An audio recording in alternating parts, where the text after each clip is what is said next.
Ready to break into a rewarding career? Elwood National Forge can help. Elwood National Forge produces critical defense-rated parts to all branches of the United States military, meaning each day our employees are doing their part to support the men and women protecting our country. With multiple positions currently available and several career paths to choose from, Elwood National Forge offers on-site and on-the-job training, competitive pay and benefits, including 401k and insurance that start the date of hire, paid time off, and long-term job security. We'd love to support you in building a career. To learn more about becoming part of the Elwood National Forge family, visit enfjobs.com.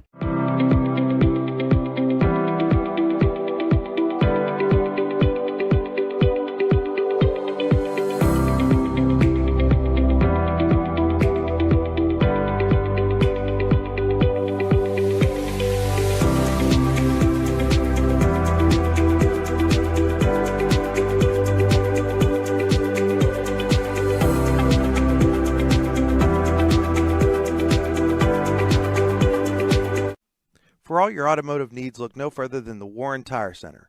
From new tires to tire repairs, PA state inspections, wheel alignments, and auto detailing, there's so much more that we can do for you, and there's no reason to go anywhere but the Warren Tire Center in Warren, Pennsylvania.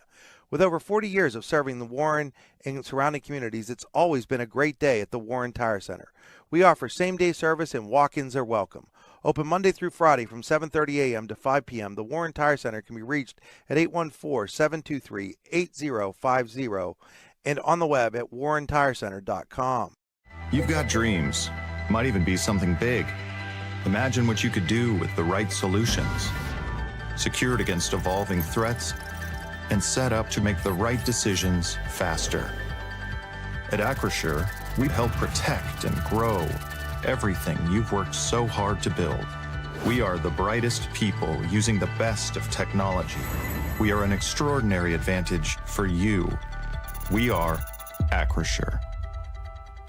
Here at the Warren County Chamber of Business and Industry, we like to focus on our community and help our local businesses expand and succeed. Why join WCCBI? Not only do we offer a way for local businesses to grow and prosper, but we also provide business development, community involvement, and member benefits. Becoming a member of WCCBI includes benefits such as networking and ribbon cutting. Become a member or to see additional information, visit WCCBI.org today. With locations in Chippenville and Tionesta, Tionesta Builder Supply is a full-service home improvement center specializing in everything you need to build or remodel your home. From power tools and accessories to paint and sundries and general hardware merchandise, Tionesta Builders has everything you need to get your project done quickly. Find out more at tionestabuilders.us and like them on Facebook. At AGI Industries in Clarendon, our state-of-the-art fabrication facility brings your custom-engineered products to life. With cutting-edge machinery and skilled professionals, we deliver precision-crafted solutions tailored to your needs. From trench box and storage container rentals to sandblasting, refurbishing, and painting equipment, plus expert metal fabrication, compressor stations, filters, separators, ASME vessels, and pig loaders, AGI Industries is your one-stop shop for quality and innovation. Call 814-728-6050 for more information or to secure a rental. When it's your special day, we know you want everything to be just perfect. That's why at the Allegheny Grill in Foxburg, we spared no expense in creating our new indoor-outdoor wood-framed event center with waterfalls, gorgeous views of the Allegheny River, a fire pit, and plenty of parking. The Allegheny Grill in Foxburg will take care of everything from catering to bartending, so all you have to do is bring the fun. We do it all for your wedding, anniversary party, corporate event, and so much more. One look at our new facility and we know you'll fall in love. And remember, the view is always free at the Allegheny Grill in Foxburg, PA.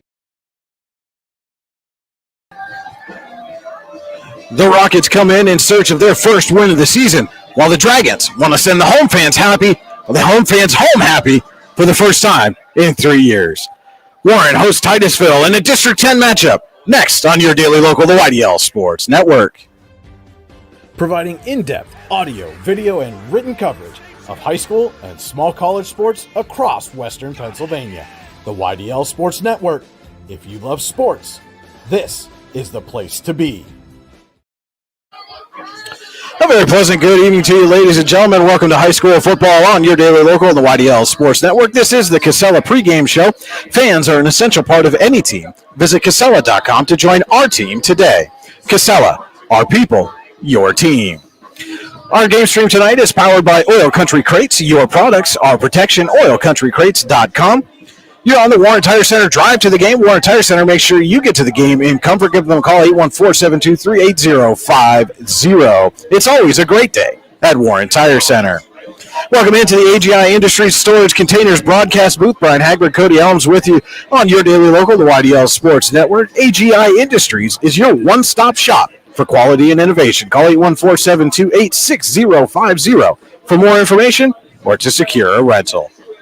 And Cody, it should be an interesting one here this evening. Titusville coming off a couple of years where they saw a lot of success, especially a season ago. Comes into this one still searching for their first win of the year. Had a lot of turnover, did the Rockets here from last season, and still trying to find their stride. But they have had a couple of close losses so far this season. Yeah, exactly. Both these teams are in sort of a similar situation this year. Young guys turnover and trying to just get back on the right track in a lot of different areas. But Titusville being 0-4, Warren being 1-3, I would almost throw those records out tonight. I think that it's going to be an even matchup, and Titusville is going to be looking for their first win, and we'll see if Warren can repeat what they did in Franklin and get their second win of the season. The last time these two teams met, September 20th last year, it was a 56-0 Titusville victory. Ian McDonald threw for 235 yards, 4 touchdowns. Jackson Covell ran for 205 and 3 scores, and the Rockets held the Dragons to just 85 total yards for the game. But again, McDonald's no longer here. Covell's no longer here. A lot of the guys up front no longer here for the Rockets, and they're facing a Warren team that's got a different mentality than what the Dragons have had for the past couple of years. Had the privilege of having Wyatt Stearns come on our volleyball broadcast the last couple of weeks and just kind of chatting them up about how things are going, what the team mentality is coming in, and they understand the potential for what's at stake here and how much a win, especially a home win, can kind of change the trajectory of the season. Yeah, absolutely. And whatever head coach Chris Korbar is doing this season, these kids have bought into it, and they seem to be in it not just for the season, but I think they're in it with the vision of building a strong program. And when you can get young athletes to buy into building a program, it makes all those milestones mean so much more to them. So we talked last week with against Cathedral Prep about getting first downs and things like that and baby steps, and some people might not quite grasp what that means. But when you're trying to build a program against and you're facing a team like Cathedral Prep, that's huge. That's stuff that next year you can say, okay, we got this many yards. Now we're going to double it because we got the same guys. We got the same running back in the backfield, the same quarterback. Let's try to double it. Let's try to get some more points on the board. And I think that they've bought into that, and that's kudos to Chris Korbar for getting them to this point so far mentally. Well, and we talked about Titusville as one of those teams. Yeah, they're 0-4, but they had a 1-point loss to Girard in week 2, and that was you talk about an offensive fireworks display. I believe it was 56-55 was the final in that one. Last week they lost in double overtime to Conneaut, the same Conneaut team that defeated Warren by 42 in the opener here down in Conneaut a few weeks ago. So you got to think Titusville comes into this one confident that they can secure their first victory tonight. Yeah, the two matchups where both teams have played them, Conneaut and then Corey, Titusville's fared better against both, slightly better against Corey than Warren with 10 points, and Warren got shut out in that game. But, this will be a tell-all for where these teams stand, because it can be, those scores sometimes can be a little misleading as well, because you get some of those garbage points at the end of the game and whatnot. But there's one thing is for sure that Titusville has scored double digits in every game they've played, and Warren has only scored double digits in one. So Titusville seems to be putting more points on the board, whether it's at the end of the game or the beginning of the game. They seem to be getting in the end zone a little bit more. Warren's going to have to pay attention to their offense and shut that down. All right, we're going to take a quick break. We'll be back with more of the Casella pregame show right here on your daily local, the YDL Sports Network. Here in Warren County, Seneca Generation delivers more than electricity. We provide clean, reliable power, and we're proud to call this community home. Our team is committed to giving back, supporting local programs, and helping create opportunities that make a difference for families, schools, and neighborhoods. Because powering homes means empowering lives. Seneca Generation, powering your home, empowering our community.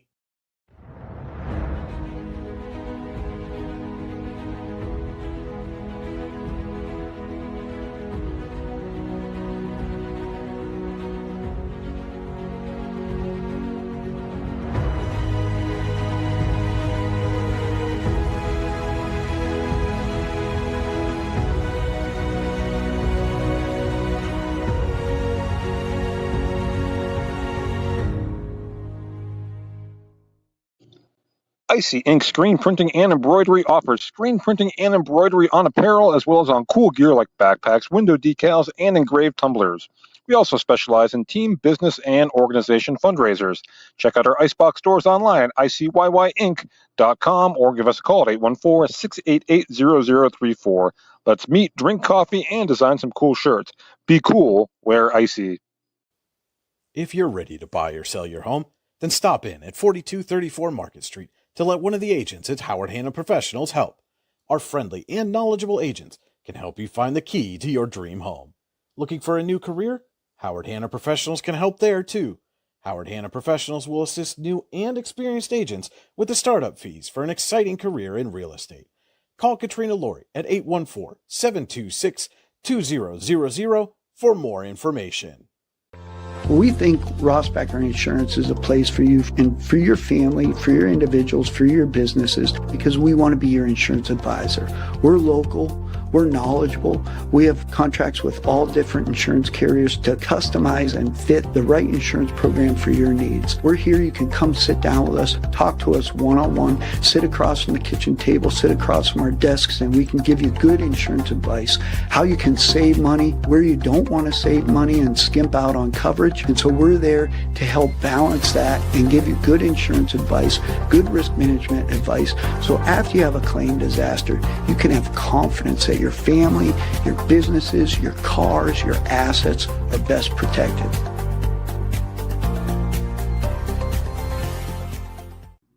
Make 2025 the year you take the next step in your career with the Clinical Medical Assistant Program or Professional Development Seminars at the Warren Forest High Ed Council. Learn how to make college affordable at the Financial Aid Seminar, or grow your personal skill set with Fall Country Brunch and Event Planning Made Easy classes. Go to high-ed.org or call 814-723-3222 to register. The Warren Forest High Ed Council, your access to lifelong learning.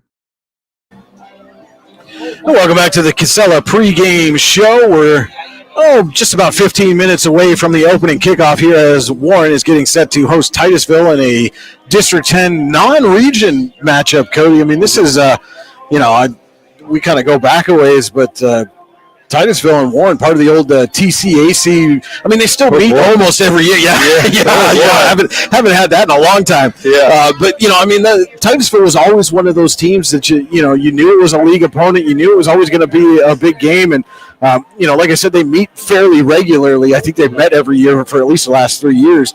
But does it kind of lose the luster a little bit that it's not a league game anymore? I don't.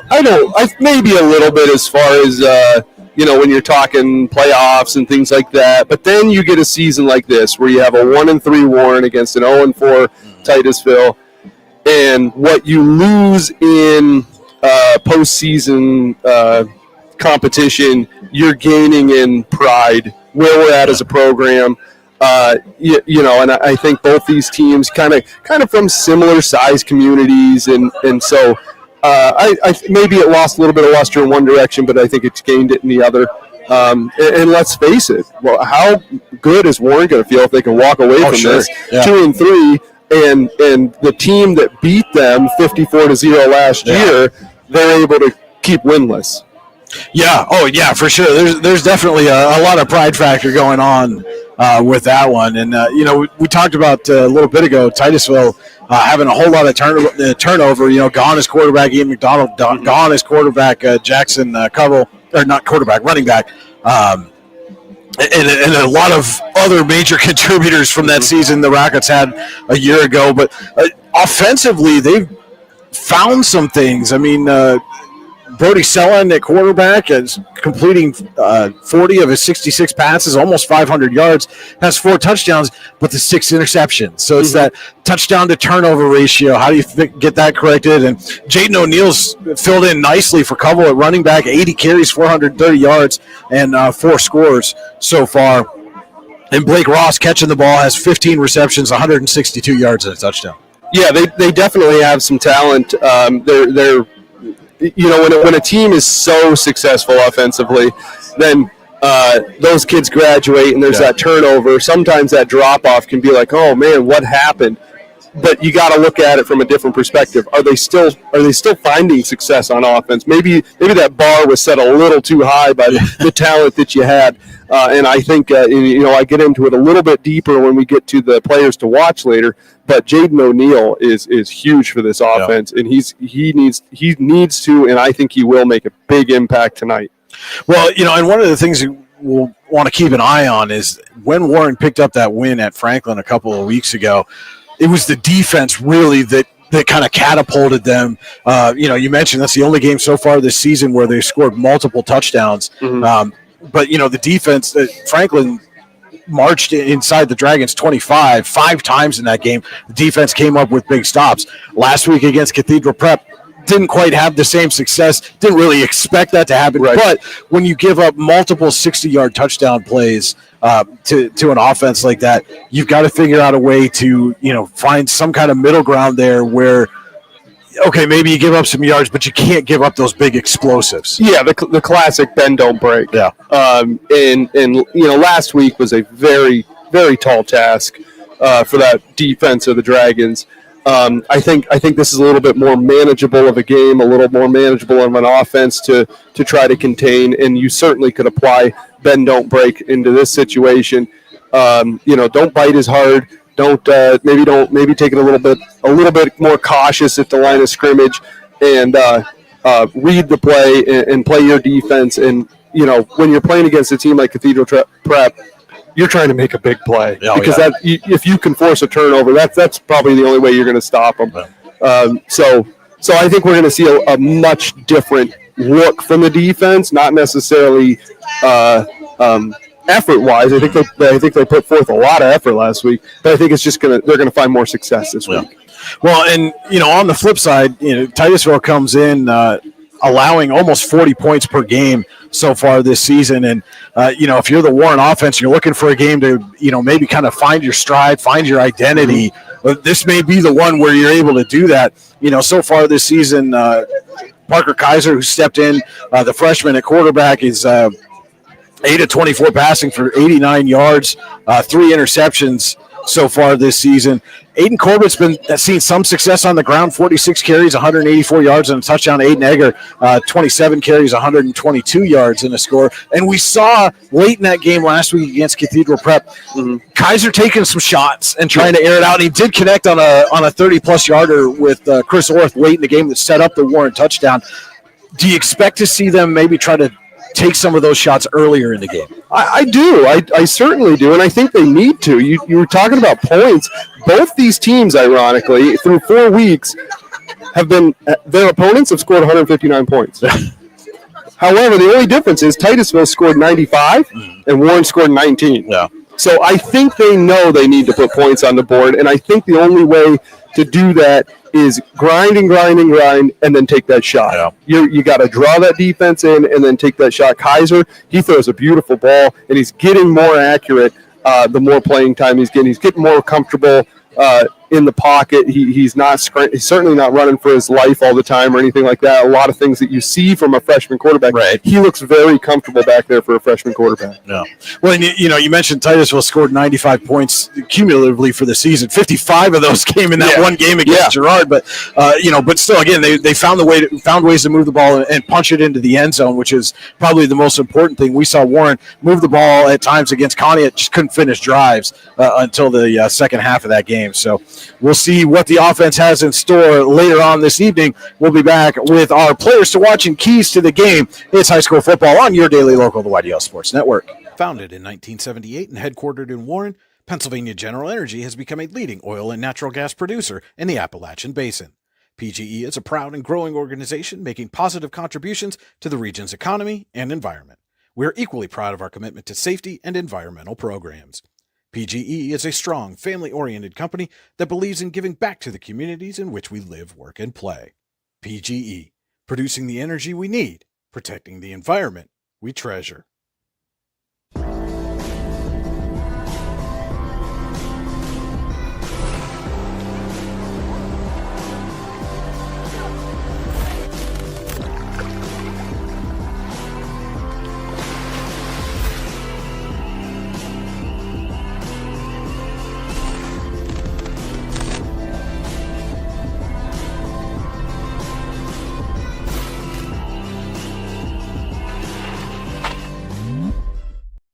Allegheny Electric Service of St. Mary's has been providing industrial and commercial electrical solutions for over 35 years. They offer complete design, build, installation, and maintenance of automated systems for a variety of industries. Allegheny Electric designs and installs wiring and lighting for any size project, big or small. And when you find yourself in a jam, they'll get your machine or facility back up and running in no time. Call Allegheny Electric Service at 814-781-1940 or visit AlleghenyElectric.com. Looking for affordable auto, home, and life insurance? Look no further than Allstate Insurance, the David Jones Agency in Clarion and Meadville. At the David Jones Agency, you get personalized attention from someone who lives where you do. The David Jones Agency meets you where you are. They are available during regular business hours, Monday through Friday at their office, via appointment at the office after hours, or remotely. The David Jones Agency also offers investment opportunities, including annuities and IRAs. The David Jones Agency can be reached in Clarion at 814-223-4000 and in Meadville at 814-337-5107. Whether retirement is just around the corner or years away, John Bongiovanni, Lucas Slazak, and Adam Jack of Generational Wealth Management in Erie and Bradford are here for you. John, a Forbes-recognized best-in-state wealth advisor, Lucas and Adam provide customized investment advisory solutions and retirement planning services. Generational Wealth Management offers world-class investment services and internationally recognized insurance products from Northwestern Mutual, an industry leader. The Generational Wealth Management team provides a high level of expertise and service to their professional and business clients. Contact the Erie office at 814-651-0838 or the Bradford office at 814-368-4065 or check them out online at gwm.nm.com. Discover radiant beauty with Healing Beauty by KJ. Our natural, cruelty-free skincare line harnesses the power of nature to nourish and rejuvenate your skin. From hydrating serums to soothing creams, find your perfect routine. Shop now at shophealingbeauty.com for exclusive offers and free shipping on orders over $50. Healing Beauty by KJ. Glow naturally.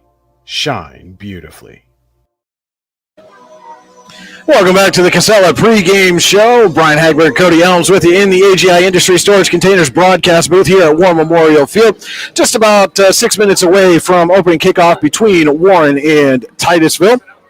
Want to let you know our scoreboard tonight is brought to you by Rouse. Rouse is caring for generations. Visit rouse.org to find out more. And our board is powered by Seneca Generation. Seneca Generation, powering your home, empowering our community. And Cody, let's take a look now at our Warren County Chamber of Business and Industry players to watch. Find out what the Chamber Advantage is all about at wccbi.org. Players to watch for the Warren Dragons, Aiden Corbett. He has 46 carries, 184 yards, and a touchdown. Those aren't huge numbers, but the sophomore running back doesn't need to put on a highlight show tonight. I think his greatest contribution to the Dragons will be getting those tough yards on short yardage to keep those drives alive and keep that Rockets offense off the field. Corbett just needs to be reliable and steady, and I think he can significantly help the Dragons let the rest of their offense finish the drives off.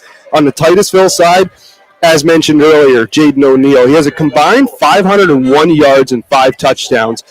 He holds the Rockets' longest run, 58 yards, longest reception, 53 yards. He accounts for 45% of their offensive yardage, almost 40% of their points. O'Neal, he's a dual threat running back and receiver.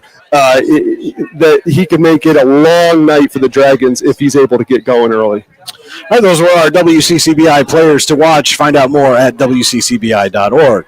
Let's take a look now at our Howard Hanna Professionals keys to the game. Howard Hanna Professionals can help you get the keys to a new home. Call 814-726-2000 or visit howardhannaprofessionals.com. The Titusville keys to the game. The Dragons have been outscored 159-19 through 4 weeks thus far. However, that offense is starting to show glimpses of life with Parker Kaiser and Aiden Corbett. Titusville needs to come into this game with that same approach and mentality they did against Conneaut and not take Warren lightly. At the end of the day, the Dragons have a win. The Rockets have a couple of close losses, so they need to fight like an underdog and shut Warren down early. On the Warren side, they got to score points. As we said before, they have been wildly outscored this season, giving up over 40 in 3 different games while scoring double digits just once. The Dragons need to find the end zone. Last week against Cathedral Prep, we were saying that they needed to start with a first down and go from there. Tonight, baby steps are not going to cut it. Titusville has put 95 up this season, almost 5 times more than Warren has. Those were our Howard Hanna Professional keys to the game. Call 814-726-2000 or visit howardhannaprofessionals.com. That'll just about do it for the Casella pregame show. We're going to take a quick break. We'll be back with first quarter action for you. Warren hosts Titusville live from War Memorial Field when we come back. Golfing at one of the prettiest golf courses around is what you get when you play around at Hunter Station Golf Club just outside of Tionesta. Located in the Allegheny Mountains with a spectacular view of the Allegheny River, Hunter Station offers something for everyone. The rolling hills of the front 9, coupled with a back 9 situated along the banks of the Allegheny River, create some of the best views in all of northwestern PA. And when you're done with your round, enjoy a delicious meal or a cold drink in our restaurant and bar. Looking for a place to stay? Hunter Station has you covered there too with play and stay packages. Find out more at hunterstation.com. Need plumbing, heating, or air conditioning services in Western PA? Then call Luton's Plumbing, Heating, and Air Conditioning in Clarion today at 814-226-8695. At Luton's Plumbing, Heating, and Air Conditioning, we believe that a service-oriented business like ours should give you quality care and a quick response time. That's why we stand on our promise, offering you reliable 24-hour service that gets your job done right when you need it. We can also be found on the web at lutonsplumbing.com. Again, that number is 814-226-8695. Craft beer, craft food, craft service. You get it all and more at Station 101 in DuBois. Whether it's a relaxing evening with friends at Cozy Family Dinner or that special night out with someone unforgettable, Station 101 is the place where memories are made. Dive into a new American culinary journey where every bite is made with premium, farm-fresh ingredients. Quench your thirst with our impressive craft beer lineup, 12 brews on tap, over 120 bottles to explore. From the first sip to the last bite, Station 101 delivers an experience that's anything but ordinary. Station 101 in DuBois, PA, crafted for you. Have a fender bender? We can mender at Park Avenue Motor Car. Bring your vehicle to Ron and the crew at Park Avenue Motor Car, 7 South Carver Street in Warren, or call 814-726-9728.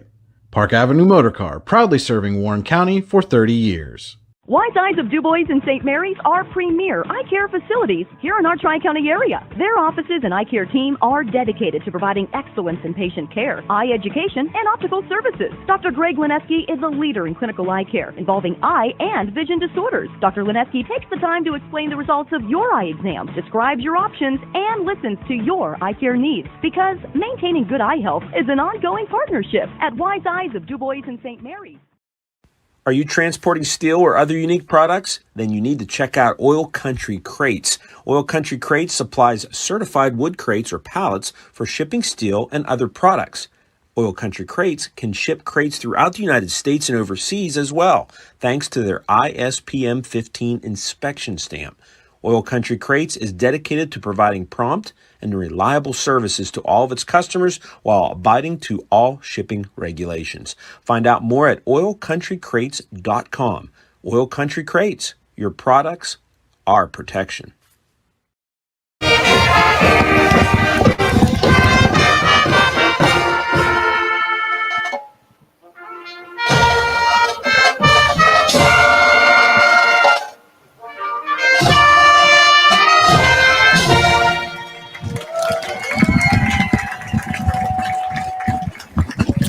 The Warren Dragon Marching Band wrapping up the national anthem here as we are just about set for the opening kickoff. As the Dragons are down in their end zone, getting set to come onto the field.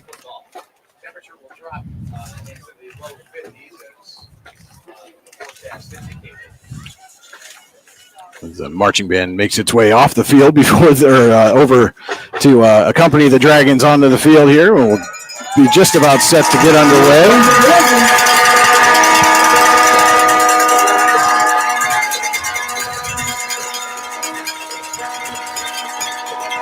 And lots of cowbells, lots of vuvuzelas, I think is how you say that, Cody. They sound like big kazoos. But whatever they are, they work.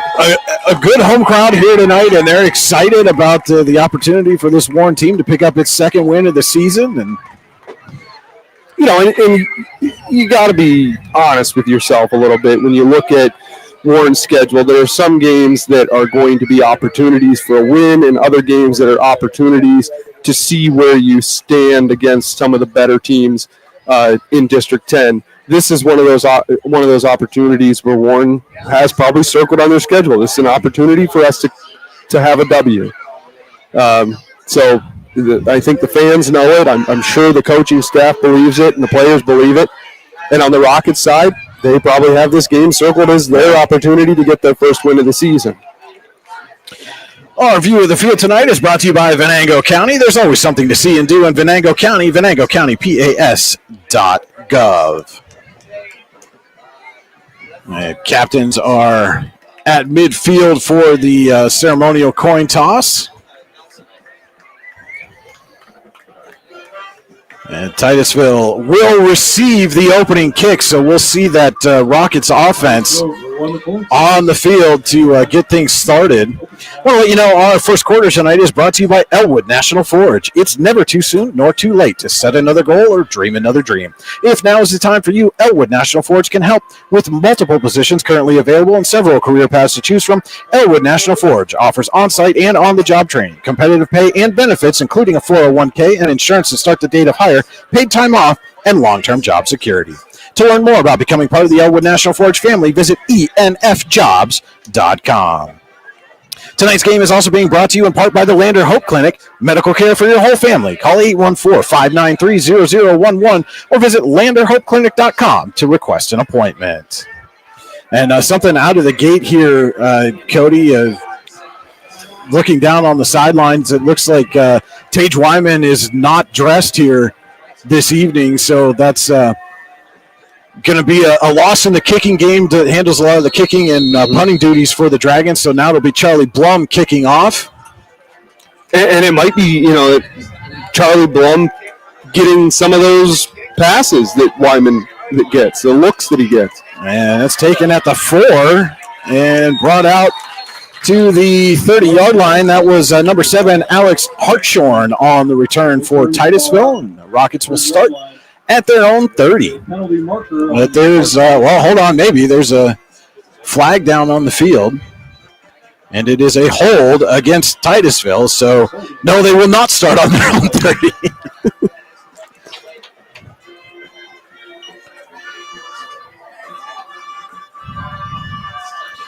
Let's see how far back they move the Rockets here. All right, so it'll be 1st and 10 from the Titusville 20.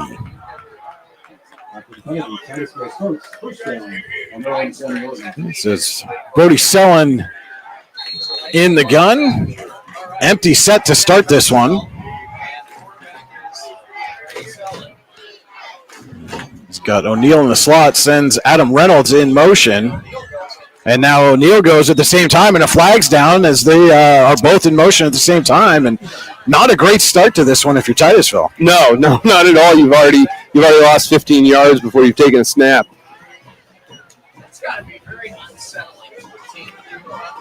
So that'll back him up to the 15. And if you're the Warren defense, that gives you a little breathing room here to try to make something happen early on. Yeah, you wonder if they're gonna where you normally wouldn't send the house on the first play if you're this is an opportunity. So Sellen now puts Reynolds in motion again. And Sellen's going to keep it himself, and not much there. Gain of maybe a yard. We'll bring up a second down and 14.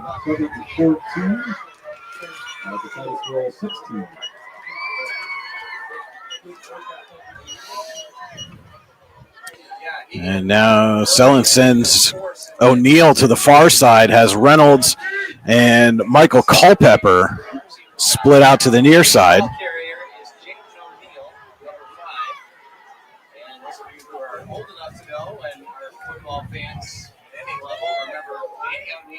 And they send O'Neill in motion. He cuts back. The give is to O'Neill. And finds a little space on the right side and gets out to the 20, maybe to the 21.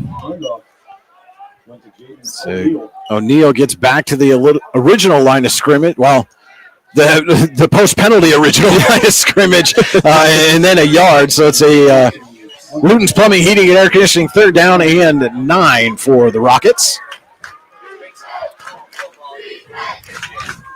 And right now, Sellen's got O'Neill with him in the backfield.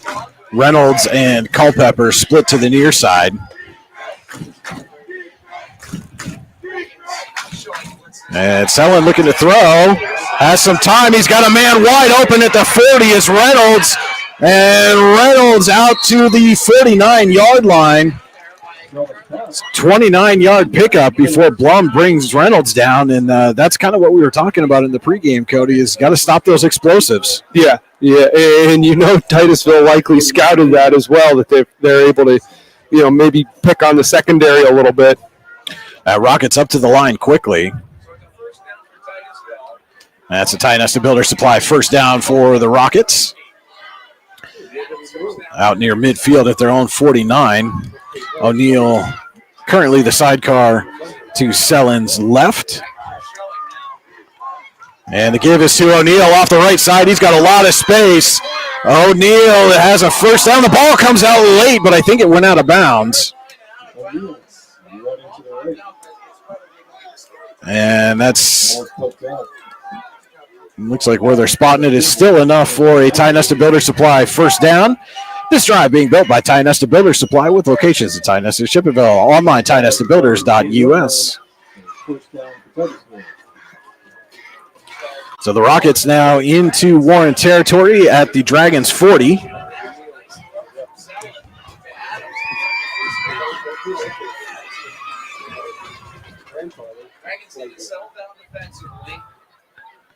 There's Hartshorn, Reynolds, and Culpepper split to the near side. O'Neill, the sidecar to Sellen's left. They fake to him. Throw. Reynolds again with the catch. Evades a tackle. Gets out to the 35 before being run out of bounds around the 34, 33-yard line.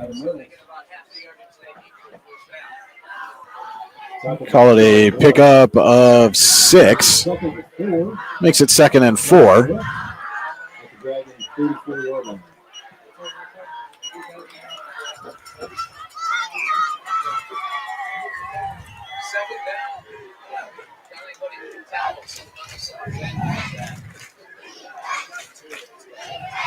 And the passing game so far, Cody, has been done very well for Titusville. Not able to get too much going in the run game. As Reynolds goes in motion. Sellen wasn't ready for the snap. And he's able to fall on it, though. It could have been disastrous. Very, very lucky.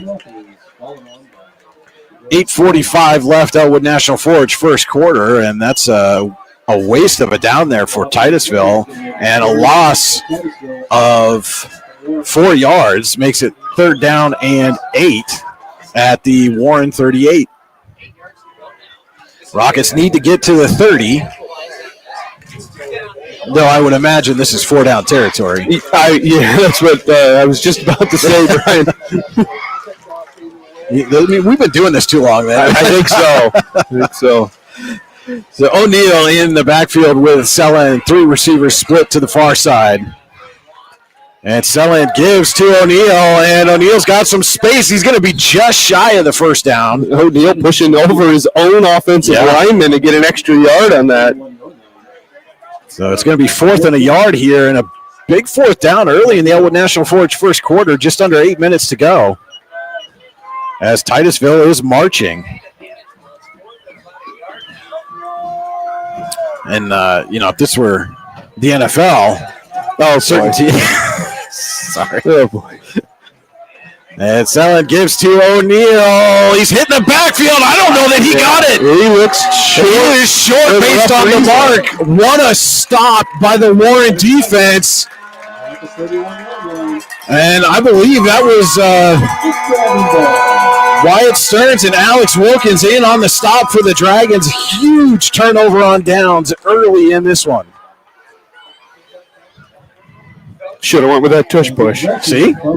That's why they do it. Yep. But in all reality, that play just took a half a second too long to develop. And if you had a QB keeper there, I think you might have been able to sneak it out. So Warren takes over at its own 31, 7:27 to play. Elwood National Forge first quarter. Kaiser under center. Gives to Corbett. He's swallowed up in the backfield. That was number 55, Jaron Vroman. Came into this one as the Rockets' leading tackler. It's his 34th stop on the season. And that was a loss of 3 on the play. Makes it second down and 13. So Chris Orth split to the near side. Bobby Zinger, the up back. Corbett, the deep man. Kaiser under center. Pitches to Corbett. Tries to pick up a block and gets some of that lost yardage back, but it will be a Luton's Plumbing, Heating, and Air Conditioning third down and long for the Dragons. When you get backed up on third and long, call Luton's Plumbing, Heating, and Air Conditioning to get you moving again. Visit them online, lutonsplumbing.com. Yeah, as before the game, we were talking about Kaiser, his passes, throws a good ball, getting a little more accurate, a little more comfortable, but you really want to try to avoid third and long, especially this early on in the game. It's 3rd and 11. Dragons need to get to the 41. Kaiser in the gun, looking to throw. Under pressure, rolls, fires, and low. And it is a catch for Aiden Corbett at the 44-yard line, and it's a Tionesta Builder Supply first down for the Dragons. And that's that maturation you were talking about, Cody. Kaiser felt some pressure, didn't lose his head, rolled, found his receiver, Corbett out of the backfield, and it's a big first down. Yeah, very mature and very focused quarterback play from Kaiser thus far this season. 5:44 to play. Elwood National Forge first quarter, no score. Warren and Titusville. Dragons have their first down of the game. Corbett takes the ball, gets across the 45 to the 47-yard line. Make it a 3-yard pickup for Corbett.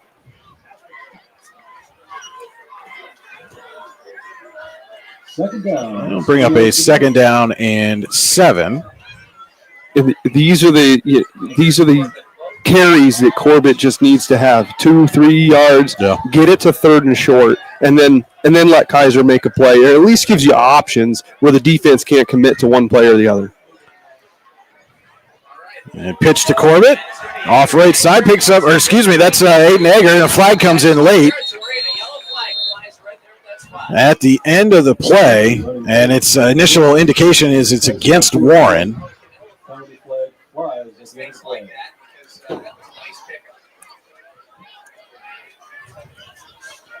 I believe this is going to be a hold against the Dragons, but it was out near the 50. Yeah, it is a hold against Warren.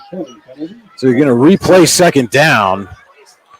And the ball goes back to the 40, so it'll be a 2nd and 14 coming up here for Warren. And so just like that, they're right back in that 2nd and long situation they found themselves in earlier in this possession. Yeah, and right here, you just try to cut that in half. And the give to the up man is Blum. Oh, excuse me, that's 44, not 14. My apologies. That's going to be on the Rockets. I believe they called him dragging his foot across the running back's face mask as he was still down. So Zach Barnes picks up 2 yards. More than that is a personal foul against Titusville.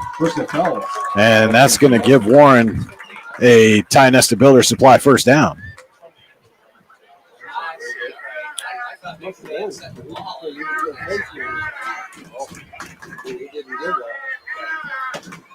And so now Warren is in Titusville territory at the Rockets 43.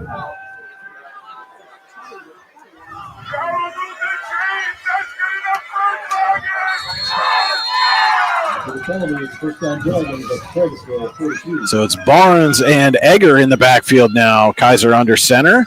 Give his to Egger. Going to try the left side, and not much there. And he gets slammed to the ground after the whistle, and the flag comes in. Couple of them. And you were asking prior to this game if this meant something, more or less. It seems like there's a little bit of tension down there. And that's his second straight personal foul against the Rockets.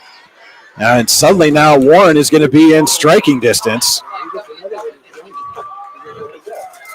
And I believe that was O'Neal on the tackle, looking a little Brian Dawkins-esque there with the German suplex at the end of the. And I'm going to say this, and I'm not condoning what he did, because that was a very, belly-to-back suplexes aren't allowed.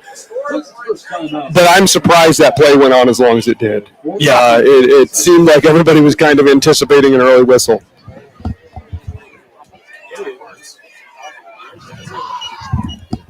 And Warren has taken its first timeout of the half. It's a Ross Becker Insurance timeout for the Dragons. Ross Becker Insurance Group, with locations in Corey, Northeast, and Seneca, strives to deliver a personal and beneficial experience to its customers while providing a great place to work for its valued team members. Team Ross Becker, that's Ross Becker. And Warren with a golden opportunity here. A couple of personal foul penalties against the Rockets have the Dragons at the Titusville 28. 4:14 to play. Elwood National Forge first quarter. Quick moving first quarter. It has been, and you would hate to see Warren come away from this basically free opportunity. 30 yards and penalties. Certainly, not taking the toll on your running backs and stuff. You're hoping that they can come away with points from this and take advantage of it. These sorts of gifts don't typically happen throughout the game. So it's a Tionesta Builder Supply first down via the penalty for the Dragons. This drive being built by Tionesta Builder Supply, TionestaBuilders.us. And it is 1st and 10 at the Titusville 28. And Kaiser now in the gun and looking, rolls. Now looking for space, and he's going to get taken down from behind. That was Vroman again on the sack for Titusville, and it's a loss of 4 yards. We'll make it 2nd down and 14.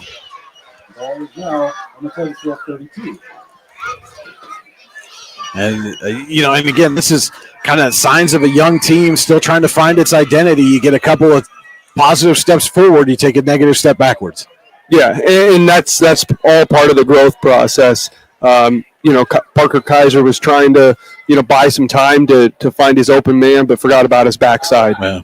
Well, I think he was looking for a lane. He just couldn't find it. The pitch to Corbett. Corbett picks up a block and gets down to the 30, maybe the 29 before he's wrestled down. And they're going to spot him at the 30, so it will be 3rd down and 12. Another Luton's Plumbing, Heating, Air Conditioning, 3rd down and long. And again, Cody, got to think this is 4-down territory for the. Blum's got a leg on him. I mean, if you get 5, 6, 7 yards, do you think about the field goal here? I think if you cut it in half, you go for it on 4th. I don't know. I think they're going to go for it on 4th either way, to be honest with you, Brian. This early in the game, I think they want to set a tone. This is Barnes and Corbett in the eye. Kaiser looking to throw, rolls, still looking, has some space in front of him, turns the corner, but he's caught and dragged down from behind. And that time it was Coy Campbell. I think he needed to make that decision a step sooner to turn the corner. Gained about 2 yards there. It's 4th and 10. Right back at the 28. And you called it, Cody. They're going to keep the offense on the field here. And so now it's the Rockets defense chance to stand tall here on a 4th down with 2 minutes to go. Elwood National Forge first quarter.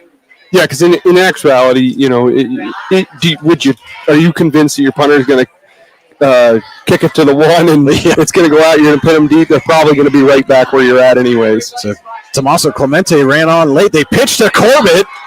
And Corbett tries to turn the corner, and he's going to be wrestled down at the 20, but I think he's going to be a yard shy of the first down.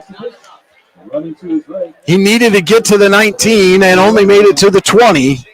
And so it's a turnover on downs for Titusville. And credit to Chris Orth, though, on that play, the wide receiver. He was doing a heck of a job blocking. It just, there were too many defenders over there. But there for a split second, Corbett did have an avenue, but it closed pretty quickly. Well, where they spotted the ball, he needed about another half a yard, and I thought maybe he fell down on top of the defender. If he'd have been able to roll, they might have picked it up. But nonetheless, it's a first down for Titusville, right back at their own 20. Selling with O'Neal to his right. 2 receivers split to the right. Sends Hartshorn in motion. They give to O'Neal, trying to pick his way through the line, and he does. And O'Neal down the sideline, one man to beat, a big stiff arm, and then O'Neal's wrestled out of bounds. But that was a huge run for O'Neal. Gets 32 yards. I'm going to say he ran out of bounds at the Warren 48, so a 32-yard run on first down for O'Neal. Has the Rockets right back in Warren territory. Yeah, that's 90 seconds to go in the Elwood National Forge first quarter. And after those back-to-back penalties, and that kind of gets your sideline a little unfocused there. That's a good way to reset. So O'Neal tries the right side, and not much there this time. Actually may have lost a yard. Again, Wilkins, I think, in on the stop for the Dragons. And they say he did get back to half a yard loss. Yeah. So it'll be second down and long either way. O'Neal so far, 6 carries, 54 yards. Final minute of play, Elwood National Forge first quarter. Rockets trying to take advantage of their defensive stand. A high snap to get it. Give it to O'Neal. Going to try the right side, and he fights his way through. And the way that ball was, it was a high snap that was bobbing a little bit, and then O'Neal kind of ran into it. That could have been disastrous. So to get anything positive out of that is definitely a step in the right direction. Hayden Raphael on the stop for Warren. It's a 3rd down and 9 coming up. And the play clock and the game clock are in sync. So I think Titusville is going to have to get one more snap off here before the end of the Elwood National Forge first quarter. It is a Luton's Plumbing, Heating, and Air Conditioning 3rd and long. And Selling fakes, looking to throw. Under pressure. Escapes, fires, has a man wide open down the sideline. It is caught. That was number 4, Jimmy Becker, on the reception.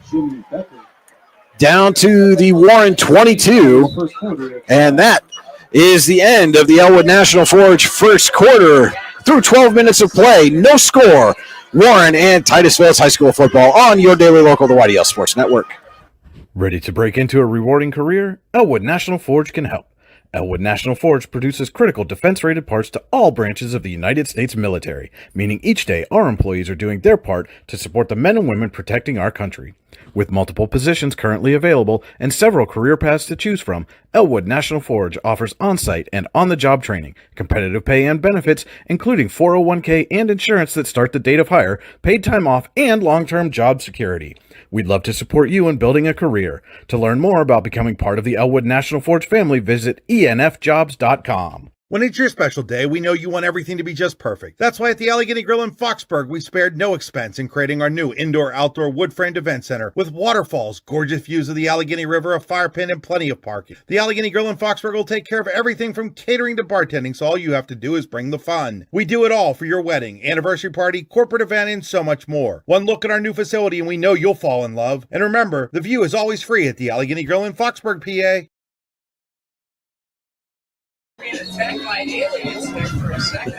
Welcome into the Veriskety Holdings second quarter. Companies within the Veriskety Holdings Group include Phoenix Centered Metals, Superior Energy Resources, Allegheny Electric Service, and Veriskety and Son Incorporated. Find out more at VeriskettyIncorporated.com. And it is on the first play of the Veriskety Holdings second quarter, a 22-yard touchdown for Alex Hartshorn, and Titusville has a 6-0 lead.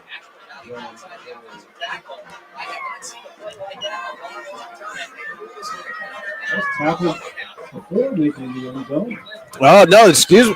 I was going to say they're lining up for the point after. Our public address announcer said it was at the 1, but that was for the point after. I was like, he walked into the end zone. I don't know how he got stopped. And the extra point kick is up and good. So 11:50 to play, Veriskety Holdings second quarter, and it is a 7-0 Titusville lead. And those chunk plays, Cody, we talked about in the pregame, have really come back to bite the Dragons so far, and a couple of big pass plays and now a 20-plus yard run for the Rockets. Yeah, one too many 20-plus yard plays for the Dragons defense, and those are hard to come back from. You not only does it exhaust you mentally, we've said repeatedly in our coverage that this is a young team, and those are things that can really get on a young team mentally. So it's up to Corbar to get these guys focused and ready to go and try to return the favor. Tonight's game is also being brought to you in part by Healing Beauty by KJ. For all your hair, makeup, and beauty needs, visit Healing Beauty at 112 Pennsylvania Avenue West in Warren or at shophealingbeauty.com. So the Rockets going to come out to kick off for the first time tonight. And that is, looks like number 6, Max Chatham, is going to handle the kicking duties for the Rockets. It's Clemente and Egger back deep for the Dragons.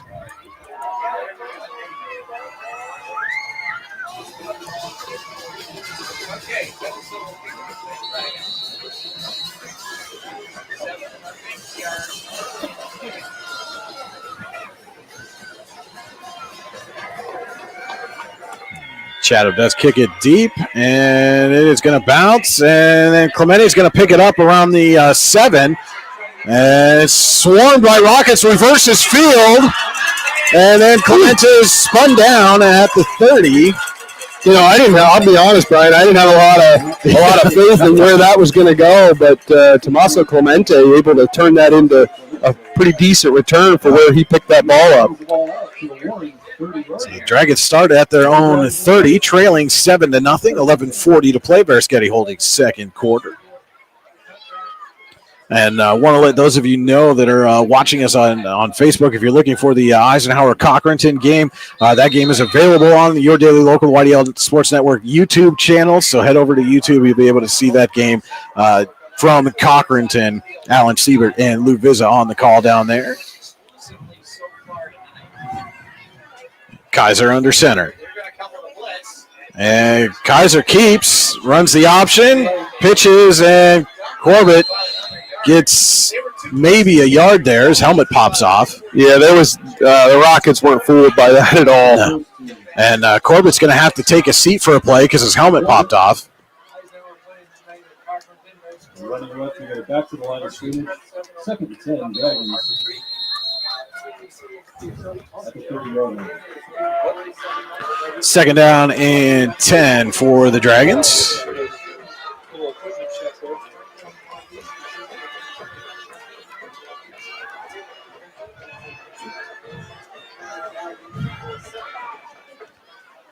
And so it'll be Egger dotting the I as Corbett has to take a seat for a play, and they give to Egger, and he tries to avoid a tackle, and pushing his way forward is Egger.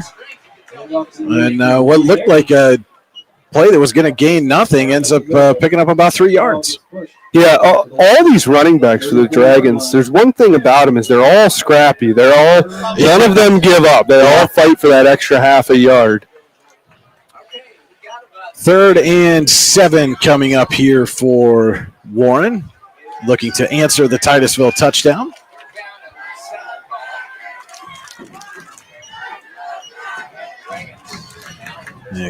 Kaiser in the pistol. Looks to throw. Fires quickly. He's got a man. And that's going to be close to a first down. And the spot is enough for a Tionesta Builder Supply first down. That was Chris Orth on the reception. Out to the 41. First and 10 Dragons for Warren. And Cody, I don't know about the wisdom of this, but somebody gave Sean Ristaw a mini bullhorn. Yeah, I'm not sure how I feel about that. That's probably not a good idea. I mean, we will certainly know when there's first down. Yes. Just having a little fun with Sean there. He's a great guy, and always a big fan of what we do here on your daily local, the YDL Sports Network. It's Tionesta Builder Supply, 1st and 10 for Warren at the 41. And they give it to Zinger, and Zinger is stopped for a loss back to the 40.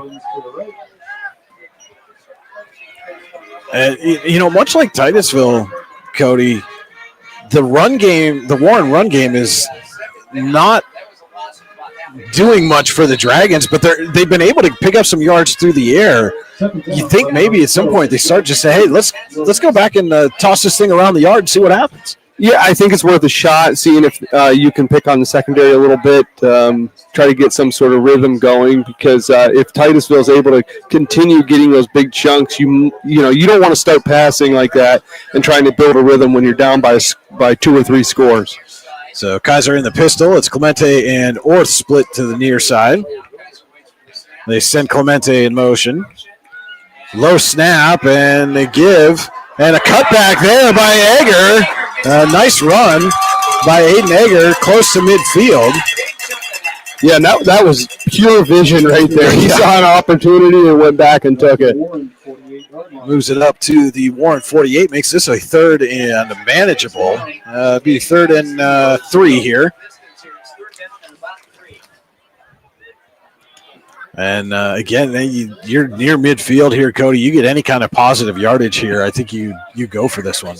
Certainly, I think definitely if you're there at midfield, because then you'd be about a yard out. But I think you're going to have to.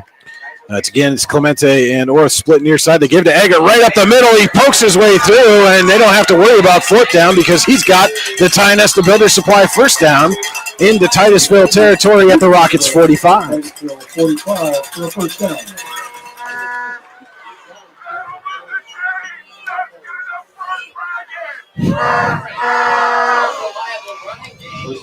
This drive being built by Tionesta Builder Supply, online at tionestabuilders.us.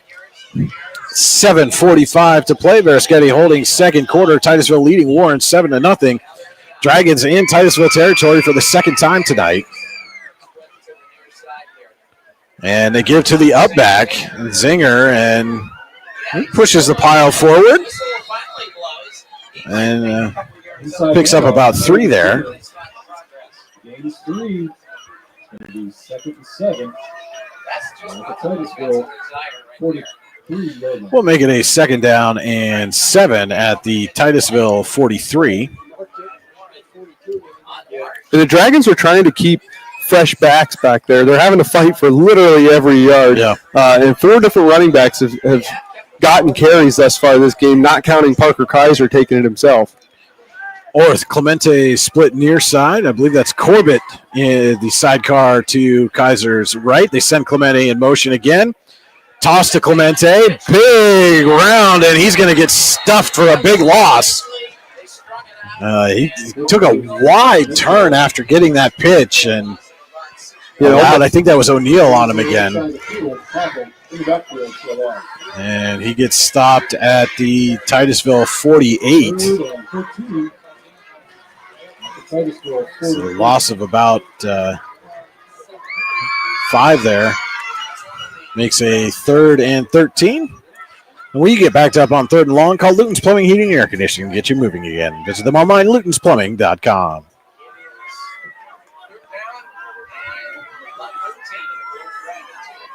Warren needs to get to the Titusville 35 for this first down. And a flag. And Kaiser picking his way through. Spins. And then absorbs a big hit at the 40. And I think this flag is on Warren. But if you're Titusville, do you decline this? Force a 4th down. It's going to be 4th and about 6. Maybe 4th and 5. And this is the kind of flag is, somebody was lined up improperly. Yeah, I'm not sure you decline it. Just because if it's 4th and 5, I think Warren goes for it. And if they for how little big plays that Warren has been able to have, I'm not confident they can get too much further past midfield to go for it on 4th down. So I think that's the right move. So Titusville does accept the penalty. It'll make it a 3rd and looks like about 18 now. At the Warren's now back on its side of the 50 at its own 58.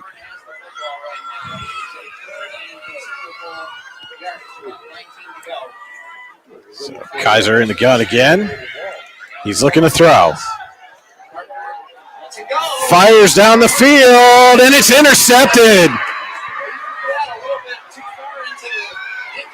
And a big return coming for Titusville all the way back to the 45. That was number 10, Brody Sellen, on the interception. He returns it to the Titusville 46. And there's some dirty laundry on the field to check on. But there is another penalty flag down. And I think Kaiser just put a little too much air under that ball. Didn't really have a guy open. It's illegal block by Warren, so they're going to add some yardage onto the end of that return.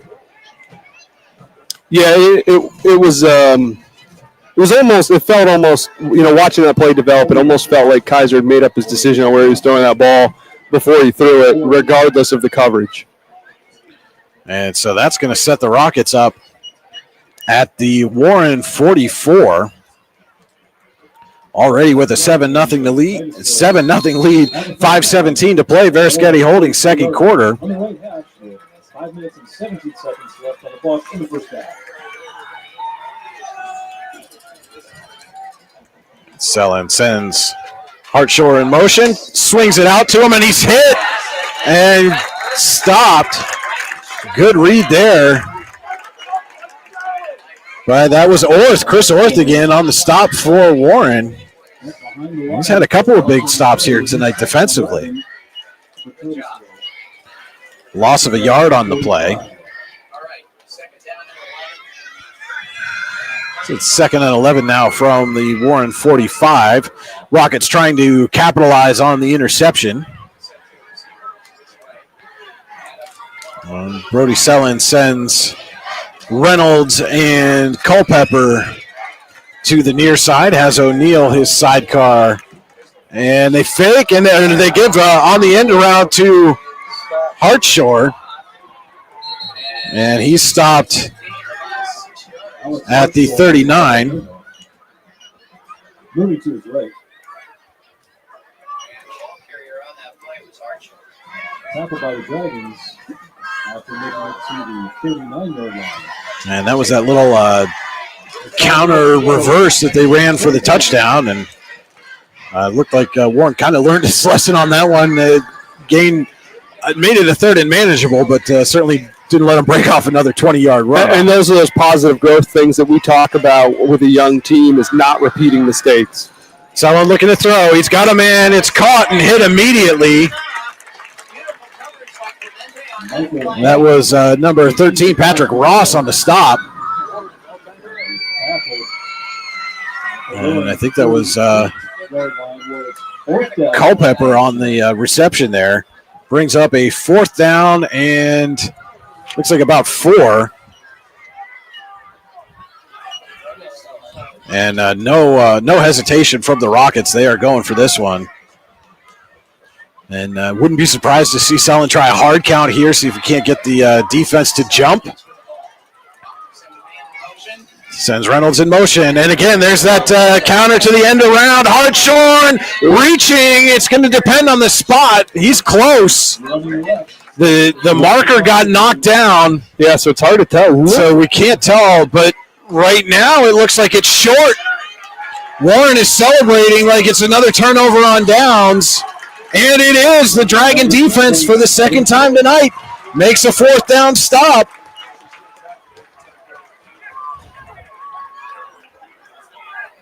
And that's a big one, Cody, on the sudden change. And a big penalty put Titusville in Warren territory, and the defense makes a stand. Yeah, and that Hartshorn, it almost looked like he thought he crossed that first down line. And I think if he had any inclination that he was going to be short, he might have forged forward a little bit more. Orth and Clemente to the near side. They send Clemente in motion. And they give to Corbett, looking like a confusion on where the exchange was supposed to be. And Titusville takes advantage. Number 99, Bryce Watkins, in on the stop. And it's a tackle for loss. Loss of 3 makes it 2nd and 13. 2:40 left in the first half. You know, and again, Cody, we see, they keep trying to run, pass, and it may have to be one of those situations where you pass to set up the run. Yeah, and you can't let that interception shy you away from the pass. You're going to have to throw the ball. You're not getting enough yards on the ground. And Kaiser looking to throw now. Escapes pressure, and he'll run out of bounds near the 40-yard line and into the Titusville sideline collision there. Let's see, they're going to mark him actually just shy of the 40 at the – they're going to mark him way back at the 38. And it's going to be a 3rd and 7. As we're approaching 2 minutes to go in the Veriskety Holdings second quarter. And that's kind of another reason why you maybe, go to your passing game more is Kaiser, even when it breaks down, able to make something happen with his legs. And it's a pitch to Blum. Blum looking to turn the corner, picks up a block. Charlie Blum has the Tionesta Builder Supply first down, though multiple penalty flags down near the 40. It's a hold against Warren, so that one's coming back. Against Warren. And he picked up a couple blocks, but they were not legal. Not the legal time. Yeah. But yeah, to your point though, talking about Parker Kaiser being back there, passing the ball, giving him some options. That also, when he scrambles around the outside, if he's able to get positive yardage consistently, that's going to force that defense to spread out, and that middle of the trenches are not going to be as clogged up. That opens up those holes. I think to your point about passing to get the run game going, that opens up those holes, those lanes in the trenches for your running backs to get through. So now it's a ball is at the Warren 28. It's a 3rd down and 17. And Cody, when you get backed up on 3rd and long, you can call Loon's Plumbing, Heating, and Air Conditioning. You get you moving again. Clemente near side, Orth far side. They send Egger in motion. Kaiser looking to throw. Has time, fires, and it is caught. That was number 12, Noah Bleach on the reception, and he's got the Tionesta Builder Supply first down.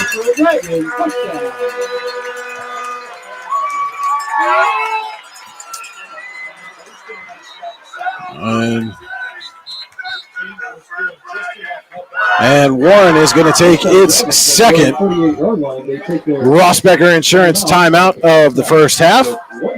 Rossbecker Insurance Group, with locations in Corey, Northeast, and Seneca, strives to deliver a personal and beneficial experience to its customers while providing a great place to work for its valued team members. Team Rossbecker, That's Rossbecker. We're going to step aside for 30 seconds. High school football on your daily local, the YDL Sports Network. You've got dreams, might even be something big. Imagine what you could do with the right solutions. Secured against evolving threats and set up to make the right decisions faster. At Acure, we help protect and grow everything you've worked so hard to build. We are the brightest people using the best of technology. We are an extraordinary advantage for you. We are Acure. And welcome back here to War Memorial Field. 1:27 to play. Veriskety holding second quarter.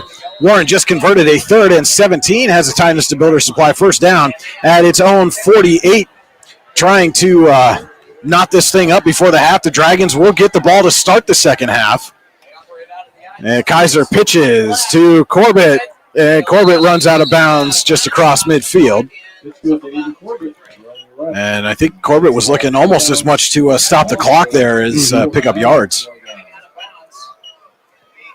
Yeah, and you got to think, the Dragons want to go down. They want to score. They don't want to leave any time on the clock. Yeah. And they want to double dip. They want to come out in that second half and with the ball and hopefully do the same thing.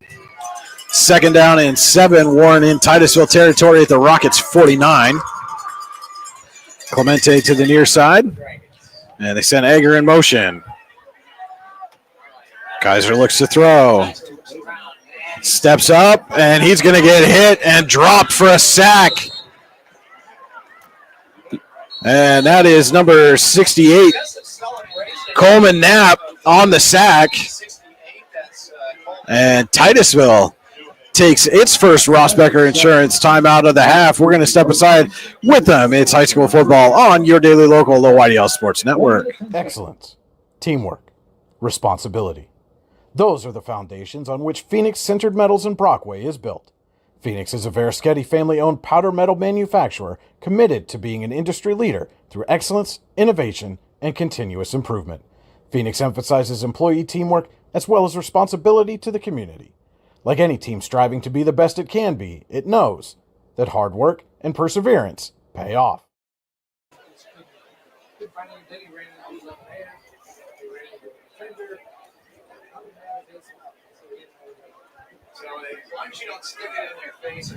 So Titusville with a sack has forced a 3rd down and 11 here for Warren back at its own 48. The Dragons had crossed into Titusville territory, but now right back on their own side of the field.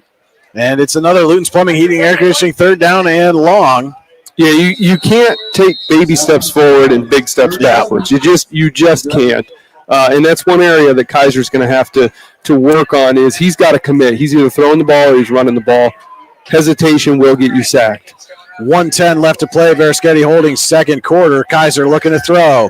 Has time. Hauls a deep pass, and it's broken up. He was looking for Clemente. Heck of a job by Clemente to break that up because he turned into a defender real quick on that pass. He knew he wasn't going to get there in time to make a play on it, to catch it. And I think that was Selling again, looking for his second pick of the night. So kudos to Clemente for turning on his defensive drive there. And it looks possibly for the first time tonight like we're going to have a punt. And it looks Warren's going to switch out here and get the punting unit on the field. But I think at this point you're better off just taking the delay of game as there's 5 seconds left on the play clock. Yeah, I wouldn't rush it, get a false start or anything, but might as well just get it off. Blum kicks. Nice punt, too. Bounces at the 25, takes a slight Warren bounce into the down to the 24-yard line. So not great field position as the Rockets take over with 52 seconds left in the Veriskety holding second quarter. But we've seen Titusville get some chunk plays offensively here tonight. They get another 1 or 2 of those, and suddenly they're in striking distance. Yeah, you have to think that that's exactly what they're going to do, at least if they can get a couple of chunk plays to get across the 50. I wouldn't be surprised if they miss on the first couple of plays, if they play it conservative, don't risk a turnover, and go into the half with a 7-0 lead. So these first 2 plays, the success of them will tell you what they're going to do further on. Culpepper to the far side, Reynolds near side, O'Neal in the backfield. They give it to O'Neal, trying to get the edge off left tackle, and gains about 4. And Titusville will take its second Ross Becker Insurance timeout of the half. Ross Becker Insurance Group, with locations in Corey, Northeast, and Seneca, strives to deliver a personal and beneficial experience to its customers while providing a great place to work for its valued team members. Team Ross Becker. That's Ross Becker. And don't forget to stay tuned for the Allegheny Grill of Foxburg halftime show. We'll have a scoring summary, halftime stats, a look at the out-of-town scoreboard, and our second half adjustments all right here for you on the Allegheny Grill of Foxburg halftime show. So stay tuned for that. And again, programming note for those of you looking for the Eisenhower-Cochranton game that is available on the Your Daily Local YDL Sports Network YouTube channels. Head on over there if you're looking for the Knights and Cardinals.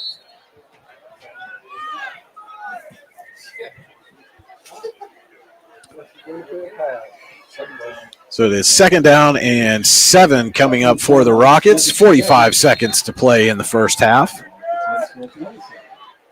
Reynolds and Culpepper split near side.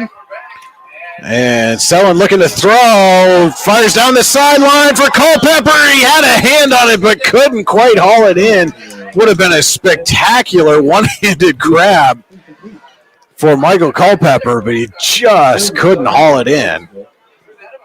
Yeah, it looked like Selland put everything he had behind that. That was a great throw by Selland, just overthrew him by about a step. And it's now 3rd and 7 with 39 seconds left. And, again, a great home crowd here for Warren tonight. And I see lots of folks in the visitor stands from Titusville as well. Just a little 45-minute jaunt from Rocket territory up here. Hop, skip, and a jump. So it's Reynolds and Culpepper split to the far side. Fake to O'Neal. Selland looking to throw. Under pressure. And now he's just going to run with it and runs out of bounds.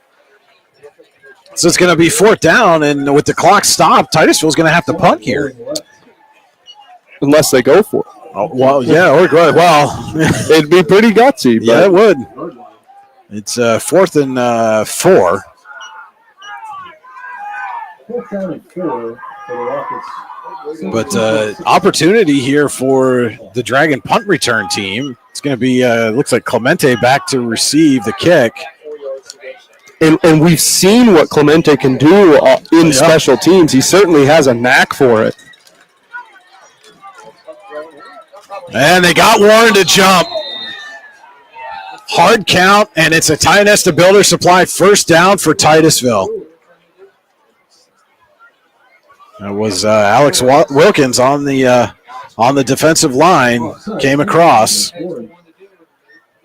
And heads up play by the Rockets there.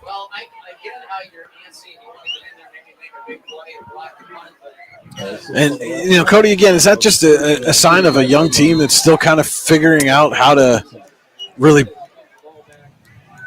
play this game with football IQ? It definitely can be. You can be getting caught up in a moment. I mean, we see veteran teams make that mistake. But, you'd likely attribute that to youth. Selland looking to throw. Pumps, rolls. He's got a whole lot of space in front of him. And Selland out across midfield, then steps out of bounds right around the Warren 45-yard line. There is a penalty flag way back. At the Titusville 30. It's all the way on the far side of the field. So this maybe could be an illegal formation against the Rockets. Yeah. And Titusville's walking backwards, so it certainly looks like it's against the Rockets one way or another. Yeah, that erases a 20-yard run by quarterback. And with 23 seconds left, when you're out at the 45, the Warren 45, that's a lot easier to try to put something together than when you got to go all the way back to your own, 20 or 25. Yeah, it certainly gives you the chance to take a couple of shots, try to get down inside the 10 or the 5, and I'm not too familiar with the kicking game, but maybe you have an option there. But now, you're going backwards and time's running out. This is the third personal foul penalty against the Rockets. That was the signal. I'm not sure what the actual penalty was, but it goes back to the Titusville 25, and it'll be 1st and 20 from there. And they give to O'Neal. O'Neal turns the corner off the left side, picks up a block, and gets about 9. And that's a smart. Just get out of the half at this point, I think. Well, we've got a whistle again,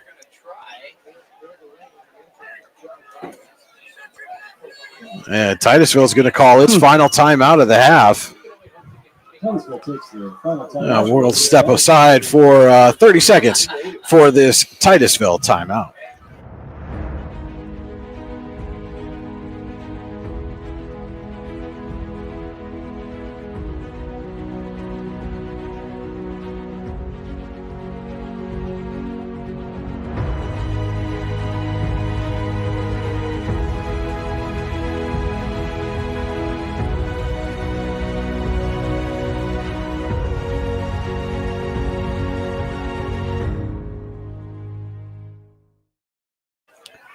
Back here at War Memorial Field, 11 seconds to play. Varasketti holding second quarter.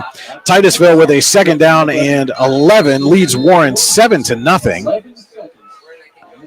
Dragons will get the ball to start the second half, and Rockets just called a timeout after a 9-yard run, and the end around again. And Hartshorn out across the 40. He's going to get stopped up there, and Clemente and O'Neal come together around the 46, but that is going to be the final play of this first half. Your score at the half, Titusville 7, Warren 0. This is high school football on your daily local, the YDL Sports Network.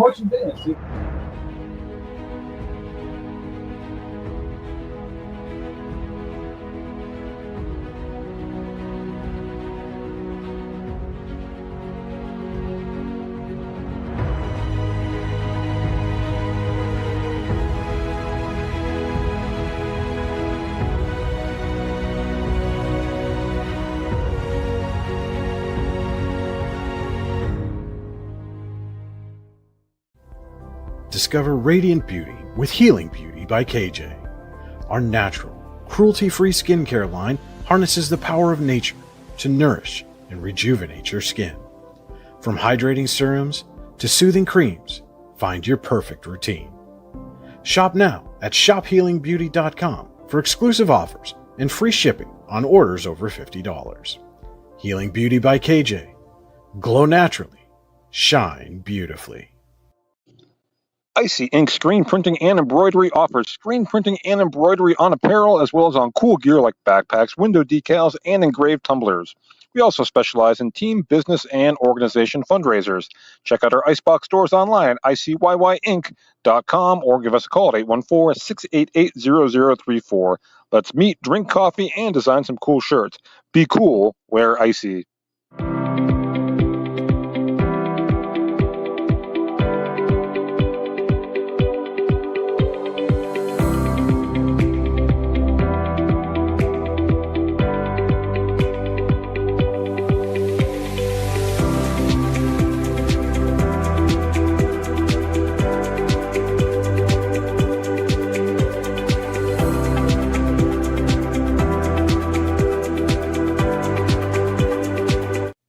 Here in Warren County, Seneca Generation delivers more than electricity. We provide clean, reliable power, and we're proud to call this community home. Our team is committed to giving back, supporting local programs, and helping create opportunities that make a difference for families, schools, and neighborhoods. Because powering homes means empowering lives. Seneca Generation, powering your home, empowering our community. You've got dreams, might even be something big. Imagine what you could do with the right solutions. Secured against evolving threats and set up to make the right decisions faster. At Acure, we help protect and grow everything you've worked so hard to build. We are the brightest people using the best of technology. We are an extraordinary advantage for you. We are Acure. At AGI Industries in Clarendon, our state-of-the-art fabrication facility brings your custom-engineered products to life. With cutting-edge machinery and skilled professionals, we deliver precision-crafted solutions tailored to your needs. From trench box and storage container rentals to sandblasting, refurbishing, and painting equipment, plus expert metal fabrication, compressor stations, filters, separators, ASME vessels, and pig loaders, AGI Industries is your one-stop shop for quality and innovation. Call 814-728-6050 for more information or to secure a rental. Welcome into the Allegheny Grill of Foxburg halftime show. The Allegheny Grill in Foxburg, where you come for the food and stay for the view. Come check out the new indoor-outdoor wood frame event center.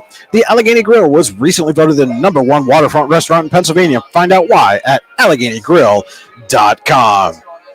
Brian Hagberg, Cody Elms with you in the AGI Industries Storage Containers broadcast booth here at War Memorial Field.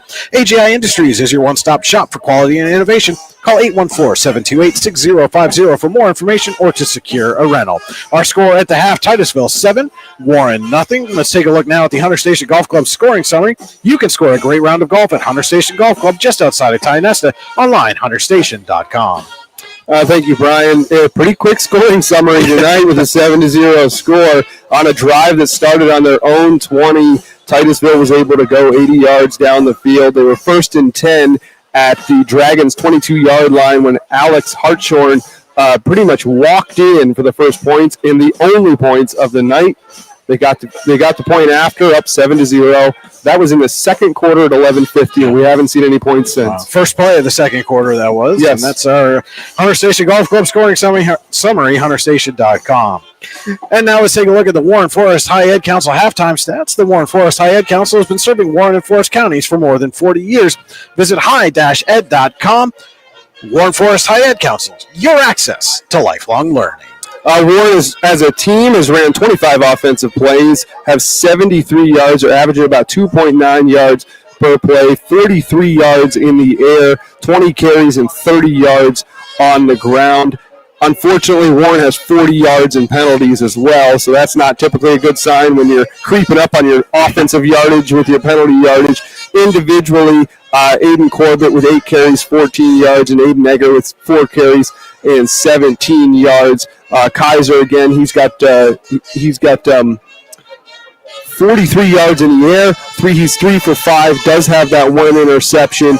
And Noah Bleach has 1 catch for 20 yards. Aiden Corbett with 1 catch for 15 yards, and Chris Orth with 1 catch for 8 yards. On the Titusville side, they've ran 22 plays and have 169 yards, averaging 7.7 yards per play.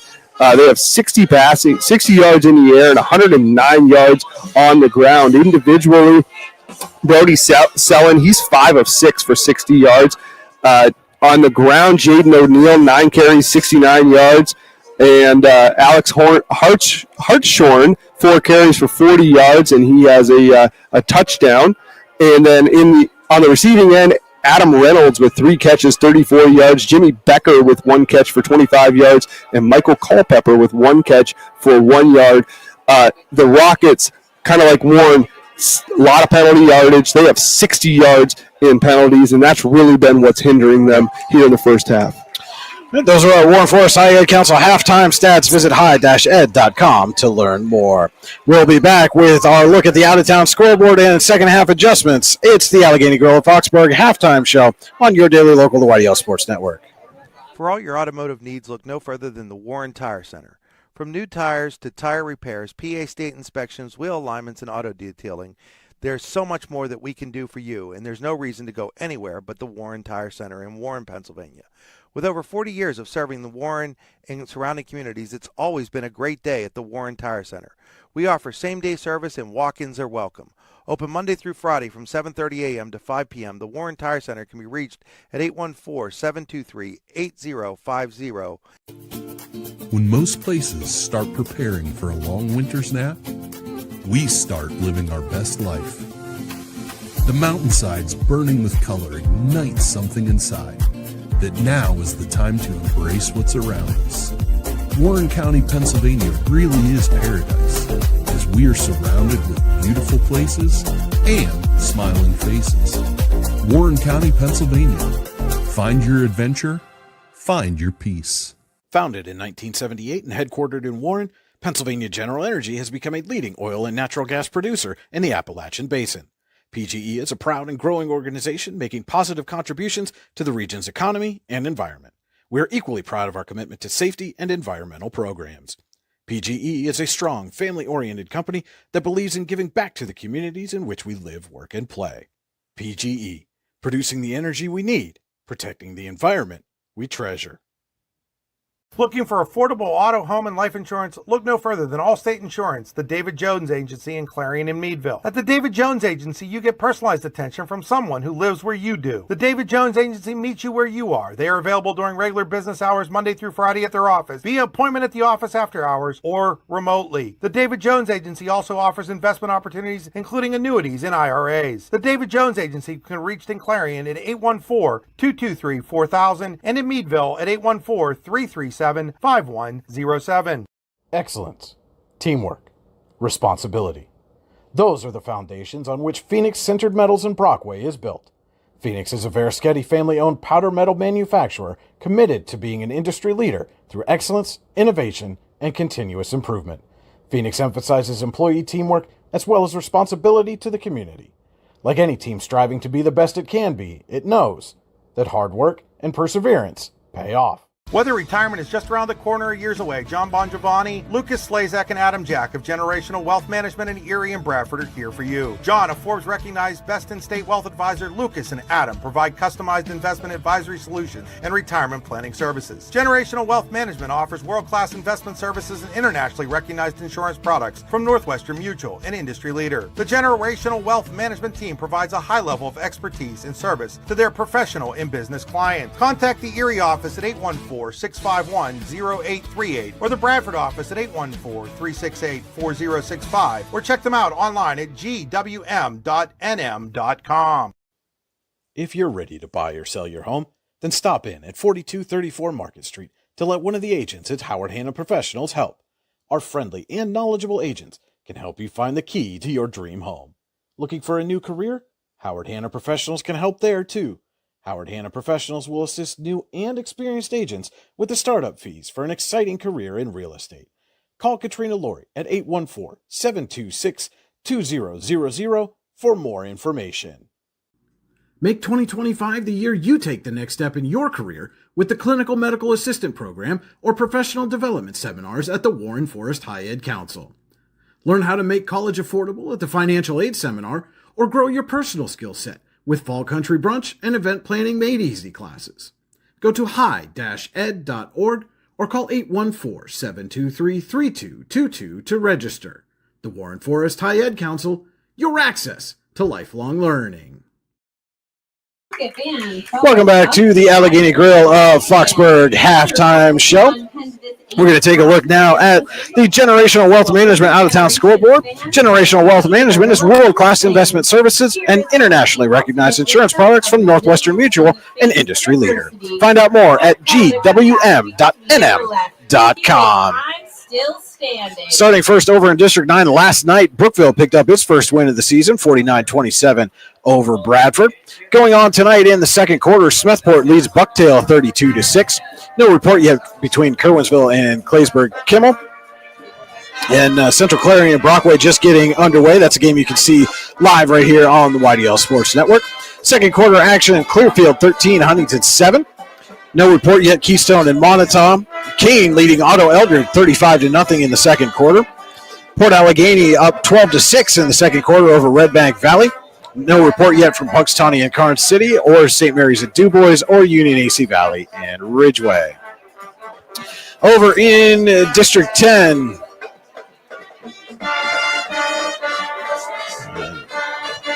no reports yet from Connie at Northwestern or Quarry at General McLean.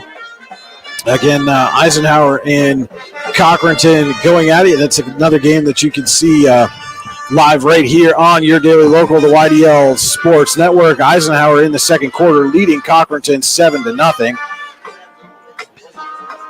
In the second quarter, Greenville over Mercer 36-0. Reynolds leads Lakeview 30-6. And Slippery Rock with a 35-0 lead over Sharpsville.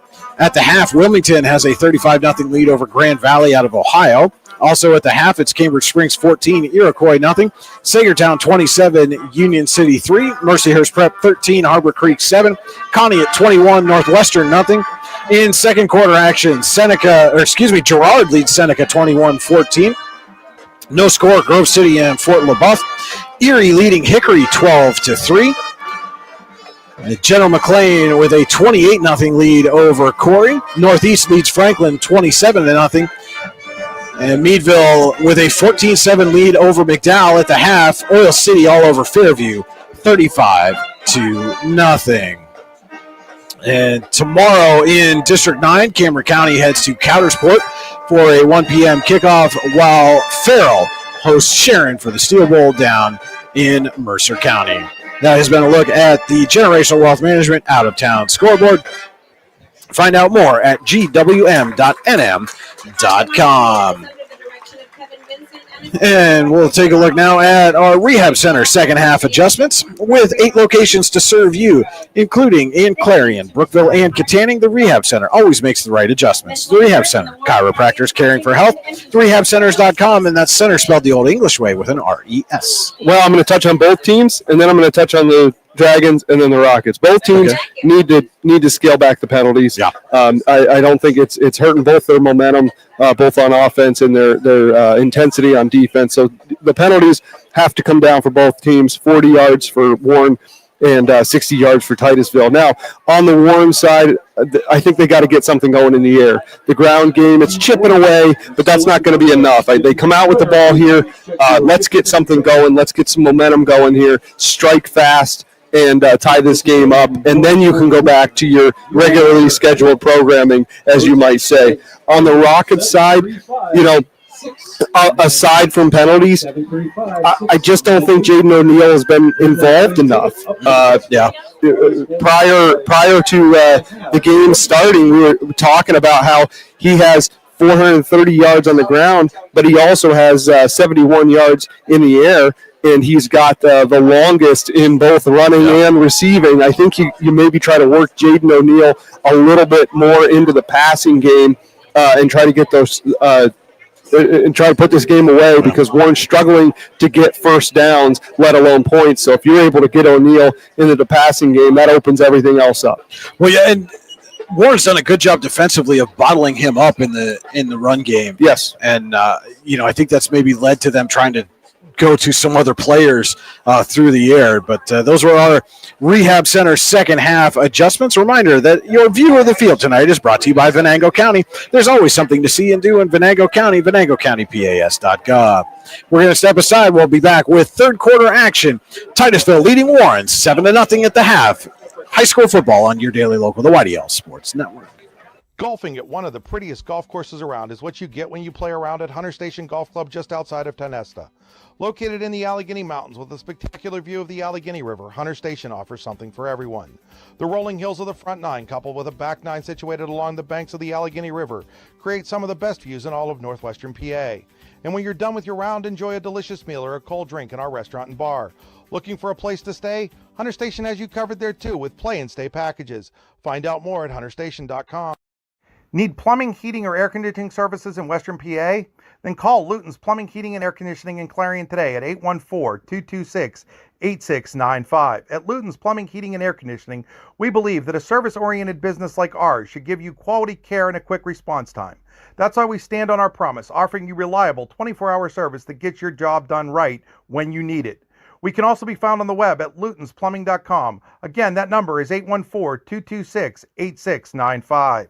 Craft beer, craft food, craft service. You get it all and more at Station 101 in DuBois. Whether it's a relaxing evening with friends at cozy family dinner or that special night out with someone unforgettable, Station 101 is the place where memories are made. Dive into a new American culinary journey where every bite is made with premium, farm-fresh ingredients. Quench your thirst with our impressive craft beer lineup, 12 brews on tap, over 120 bottles to explore. From the first sip to the last bite, Station 101 delivers an experience that's anything but ordinary. Station 101 in DuBois, PA, crafted for you.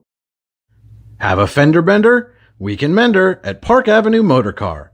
Bring your vehicle to Ron and the crew at Park Avenue Motor Car, 7 South Carver Street in Warren, or call 814-726-9728. Park Avenue Motor Car, proudly serving Warren County for 30 years.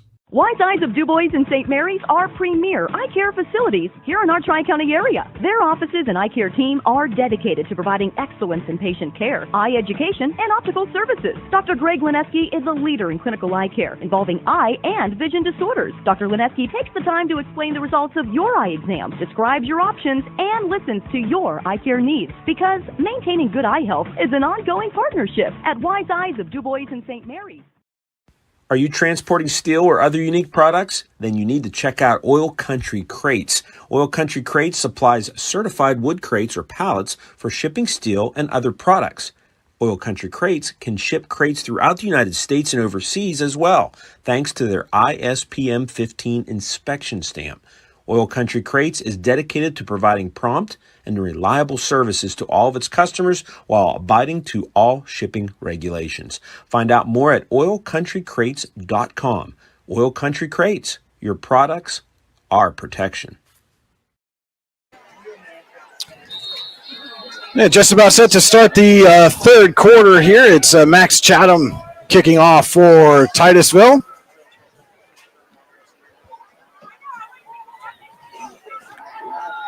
And the kick bounces outside the 20, taken at the 15. Clemente, and he'll get out to about the 35. Our third quarter tonight is brought to you by Acure. Acure, with a location in DuBois, is the official insurance provider for your daily local and the YDL Sports Network. Find out more at acrisure.com/mid-Atlante. Tonight's game also being brought to you in part by the Lander Hope Clinic. Medical care for your whole family. Call 814-593-0011 or visit landerhopeclinic.com to request an appointment. So Warren takes over at its own 36, trailing 7-0. Acrisure third quarter from War Memorial Field. Brian Hagberg, Cody Elms with you in the AGI Industries Storage Containers or broadcast booth. Reminder that our scoreboard tonight is brought to you by Rouse. Rouse is caring for generations. Visit rouse.org to find out more. And our board is powered by Seneca Generation. Seneca Generation, powering our home, empowering our community. And Corbett on the pitch, going to pick up 4 yards. Pitch goes to Aiden Corbett, running around the right edge. Mark him down after a 3-yard pickup. So 2nd down and 7 coming up for the Dragons.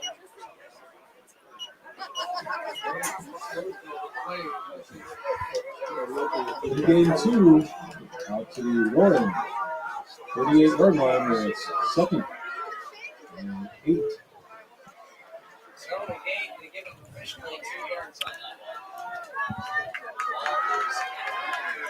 And they're getting a little last-minute adjustment, it looked like, to Charlie Blum's helmet, and then he goes in motion. And the fake, Kaiser rolling, looking. And he's going to take off with it. It absorbs a big hit right on the sideline. Yeah, thankfully for Kaiser, he was able to spin out of most of that impact. And about a yard. And that was, I think that was Vroman again on the hit for Titusville. After a 1-yard gain for Kaiser, brings up a 3rd and 7. What I like there that Kaiser did, though, is he made his reads and then he made the decision to run. And granted, he only got a yard. He made that decision. Had he hesitated, he likely would have lost yards there. Zinger and Egger in the eye for Warren as Kaiser's under center. They're going to toss to Egger. Going to try the left side, and Egger squirts through, and he's going to have a Tionesta Builder Supply first down. Carries the ball out to the Dragon 46. He gets out to the Warren 46.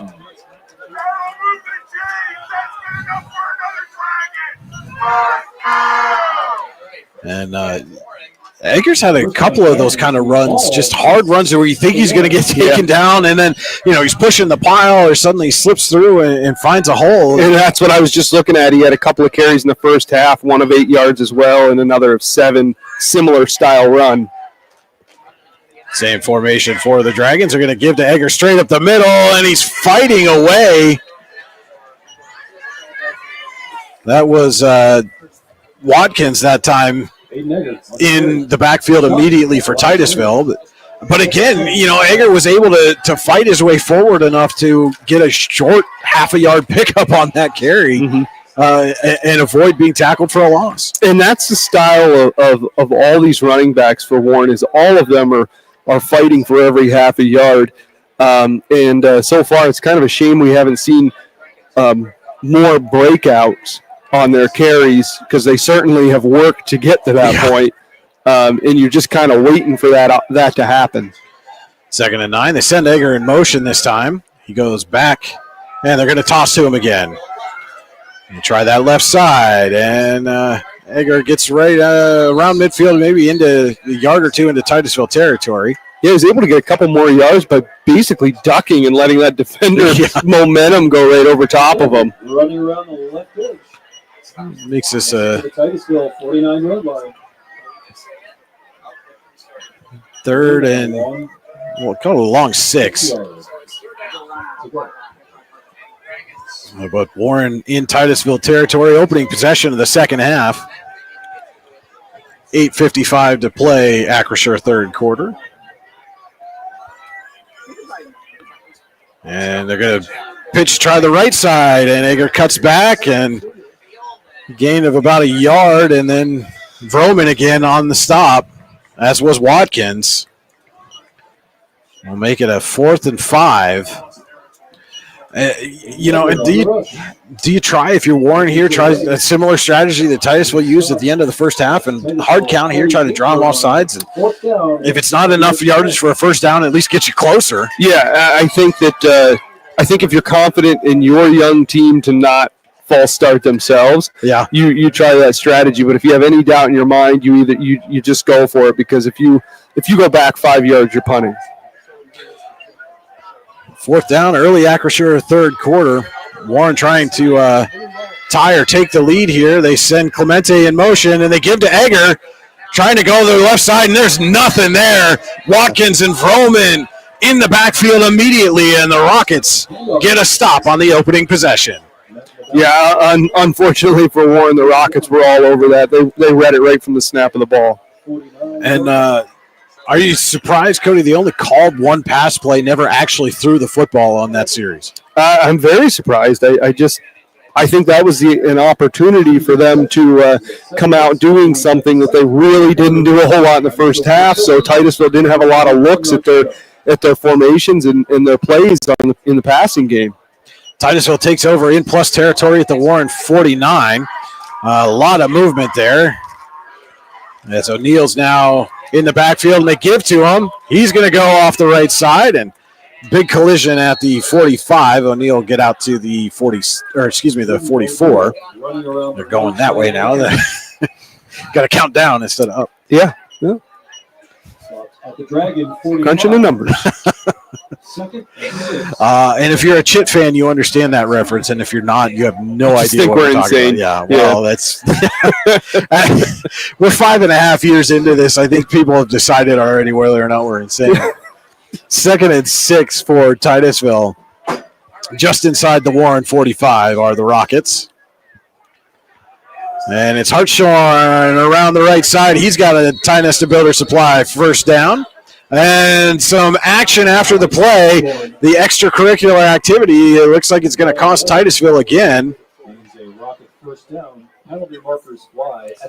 And that was Carter Campbell. And then another flag comes in late. As I think that's going to end up being offsetting now. Campbell was driven well out of bounds. And then I think one of the Warren players maybe was a little too excited about drawing that penalty, and the second flag came in. Yeah, we talk a lot about how young Warren is, and that's always kind of the underlying struggle that you can have with a young team is keeping their emotions in check, whether it's good or bad. You got to try to keep it even. We've got unsportsmanlike conduct against Titusville and twice. Wow. Unsportsmanlike conduct. Well, I take back what I said. I guess Warren is keeping it even. Yeah, that's 30 yards and penalties, and now suddenly Titusville is going to be back in its own side of the 50. That's a huge call. And again, Cody, that other flag came out late, so and the official who threw it was standing amongst a bunch of Warren players. So it had to be another Titusville player said something from the huddle that the official heard.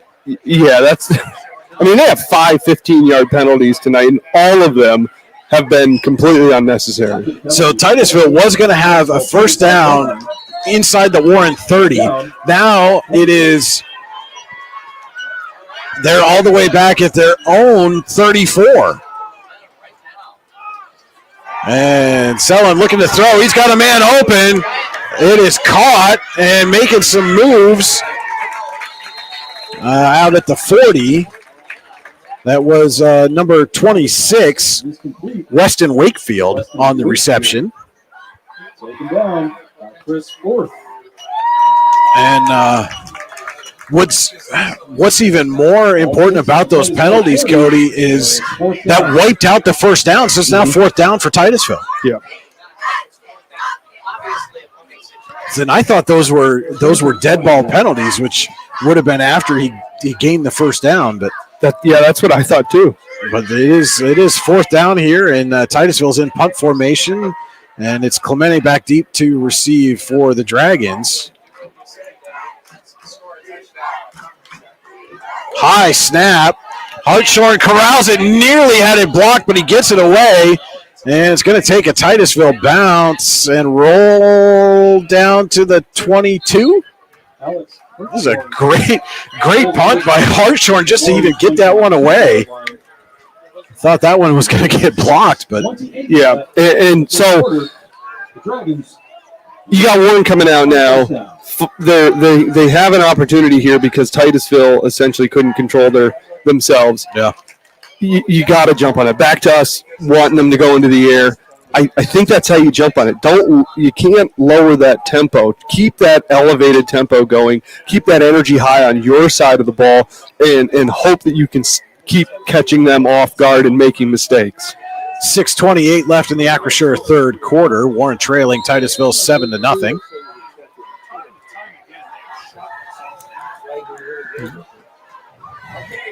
Kaiser in the gun, sends a man in motion. Kaiser looking to throw, has time, fakes, avoids the pressure, now throws it sidearm, and it's knocked down. And Kaiser severely changed the arm angle on that throw. That incompletion means He was Carter Campbell was the intended receiver there, but and that's one of those. You know what Kaiser was trying to do, because Campbell did have a step if Kaiser had been able to get it in front of him. But with the defender right there, he might have been better off just pulling that down and trying to get the edge and turn the corner. Yeah, I think so. And that processing speed will come with time for Kaiser. That'll be one of those things when they go back and look at the film, they point out to him like, hey, you've got space there, take it. And Kaiser looking to throw again, and this time he throws, and it's intercepted. Picked off by Culpepper. He was looking for Chris Orth and went over his head, and the second time tonight, Titusville comes up with an interception. This time it's Michael Culpepper, and that is an Allstate Insurance, the David Jones Agency. Good hands play. You're in good hands with Allstate Insurance and the David Jones Agency. Dave will always help you make the right decisions with your insurance needs. Call him today, 814-223-4000. And so now Titusville, after all of the penalties and the change of possession, Titusville basically gets the ball back right where it would have been. Yeah. But 6:13 left, Acrisure third quarter. So O'Neal back with Selin. And he sends Reynolds and Culpepper out to the far side. And Sullen looking to throw. Has time. Now he's under pressure. Sullen going to run. And he's got some space on the far sideline, and he'll pick up about 8 on the play.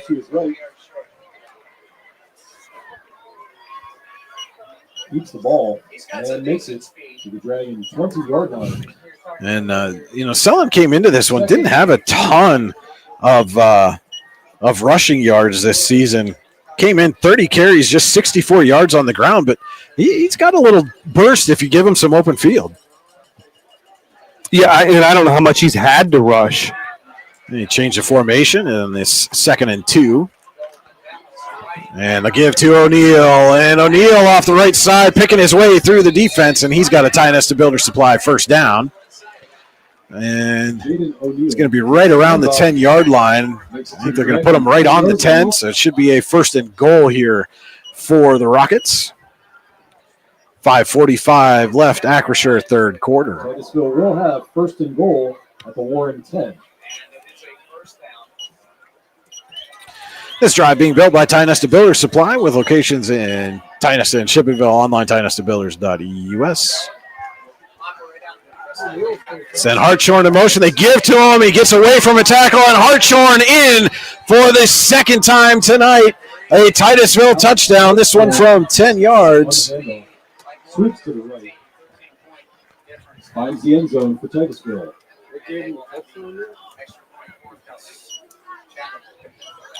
And it will be Chatham on to attempt the extra point.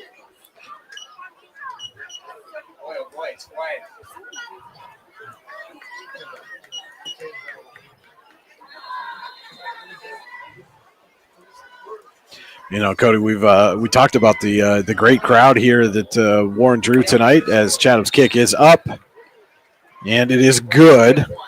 And they are very quiet right now after that touchdown by Hartshorn, his 2nd of the night. And with 5:14 to play, Acrisure, third quarter, it is Titusville 14, Warren nothing. We'll be back with more high school football on your daily local, the YDL Sports Network. You've got dreams. Might even be something big. Imagine what you could do with the right solutions. Secured against evolving threats and set up to make the right decisions faster. At Acrisure, we help protect and grow everything you've worked so hard to build. We are the brightest people using the best of technology. We are an extraordinary advantage for you. We are Acrisure. Alex Hartshorn with his 2nd touchdown of the night. A 10-yard run has put Titusville in front 14-0, 5:14 to play. Acrisure, third quarter from War Memorial Field in Warren. The winner is Jim Milwaukee. Congratulations.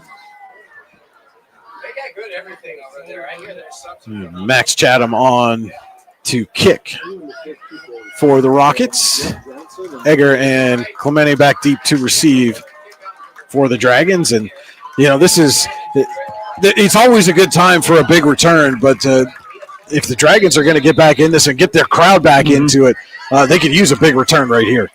Yeah, their offense has struggled to get yards, so you want to put yourself in the best position possible, and hopefully you're able to get something going. Kick bounces inside the 20 and goes out of bounds. So good decision by Clemente. Yeah, it can get tempting to scoop that up and try to make a play, but you take the free yards when they'll give them to you. And so technically some more penalty yards for the Rockets. And at this point in the game, late in the Acrisure third quarter, that's certainly something that coaching staff is gonna be harping on when they go back and watch film with these kids. 5 penalties in the first half for 60 yards, 3 in the second half for 40. So they got a solid 100 yards in penalties and 207 yards in offense. So almost, they've got half their offensive yardage in penalties. So it's Zinger and Corbett in the eye. Orth on the near side. I believe that's Clemente far side. Kaiser under center. Toss to Corbett. Going to try the left side. Not much there. And Corbett squirts his way through and picks up a couple. Peyton Corbett takes the pitch. But again, Watkins and Vroman right now are starting to impose their will on this Warren offensive line, and they are creating havoc in the Dragons' backfield. Yeah, what I'm afraid of is that the interceptions that have been thrown tonight are going to shy the Dragons away from passing the ball, and they're going to play it safe and hope they break one free. And if the Rockets pick up on that, they're going to shut that run game down that has already struggled to get pickups of 3 or 4 yards at a time. 2nd down and 9. Orth near side, Clemente far side. Zinger and Corbett in the eye. Guys are going to try it again. No, they're going to give it on the reverse to Clemente. He's got a lot of green in front, picks up a block. Clemente to the sideline. He escapes a tackle and finally falls down near the Titusville 25. And, Cody says what we know. They did break one. They did. Yeah, a little trickery always helps. Clemente found that lane there when he got to the second level of the defense and was able to get down close to red zone territory. First down. So they mark him down at the 26. It's the Tionesta Builder Supply. First down. And, he's one of those guys, Cody, you got to find a way to get him the ball in space because he can just make things happen. And we've said that since week 1. Yeah. Had that 59-yard touchdown against Conneaut. Found himself wide open on the sideline for that one. And they give to Blum. And Blum making some moves. Charlie Blum to the sideline. And he's dragged down from behind, but there is a flag on the play. Right around the line of scrimmage, it's a hold against Warren. And that's exactly what you can't do. You get a huge play, and then the very next play would have been another big gainer, but instead it's called back on a penalty. Yeah, and that goes back to what we've repeated, that you got to get momentum going, especially with a young offense, a young team. That emotional level really plays in. Oh, there's offsetting penalties. The Dragons get a break on that one. I thought I saw a second flag get dropped there right at the 25, and I wasn't sure if that was already there or not. And so now the officials are going to go over and have a chat with the Titusville sideline, explaining what that offsetting penalty was. Warren's broken the huddle, but the officials aren't quite ready yet. They're still having a conversation, but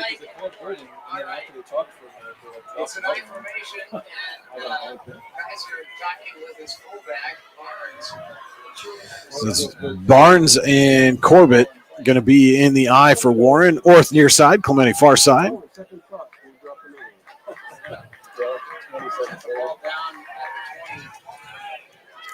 So I think he just indicated it was a hold in the Titusville secondary was that offsetting penalty. So offsetting holding penalties.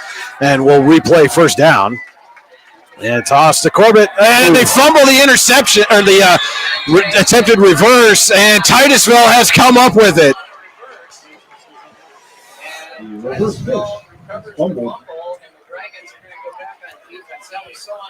And, sometimes those trick plays, they can break things open for you, but if you don't execute perfectly, this is what can happen. And just like that, Titusville with its third takeaway of the night.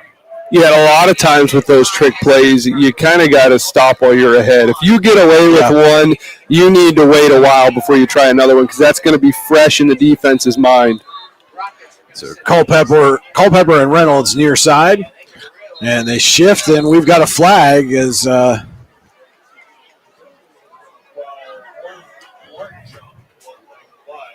think they're going to call a false start.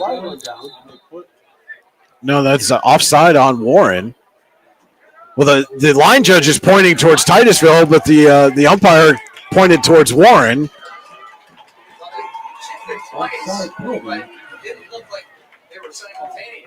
The officials need to come together here because the umpire thinks it's on Warren and the line judge is saying it's on Titusville. Yeah, and the last thing you want to do in a game that's this close and had some extracurriculars on the field is start sending mixed messages. And so again, he signals it is offside against Warren, so it'll be 1st and 5 for the Rockets.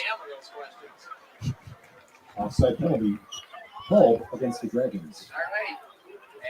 And that'll move the ball out to the Titusville 37. 3:49 left, Acrisure third quarter. Titusville leading 14-0. Trying to capitalize on the third takeaway of the game, and there's that shift again. And again, it's Culpepper and Reynolds near side. They're going to give to O'Neill off the right side, and O'Neill's got some blockers in front. Yeah, O'Neill out into across midfield, just riding his blockers there until they kind of all got picked off, and then able to fall for a few more. That'll be a Tionesta Builder Supply first down at the Warren 47. And with 3.5 to play in this third quarter, if Titusville can punch one in here on this drive, that might effectively put this one out of reach with the struggles that the Warren offense has had here tonight. And they give it to O'Neill again. And O'Neill gets to the sideline. Gain about 5, maybe 6, depending on the spot. Getting another 5 yards to the right. Shoved out of bounds by a pair of Dragons, including Noah Bleach. Call it second down and 5.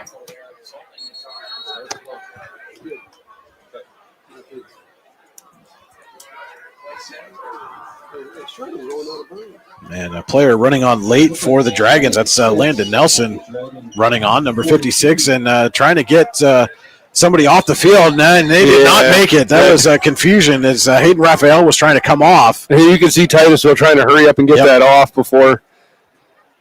It was a very, very late substitution attempt by the Dragons, and they did not complete it. Yeah, sometimes you're just better off rolling with what you have. And that'll make it a second and half a yard here for Titusville. Down at the Warren 38.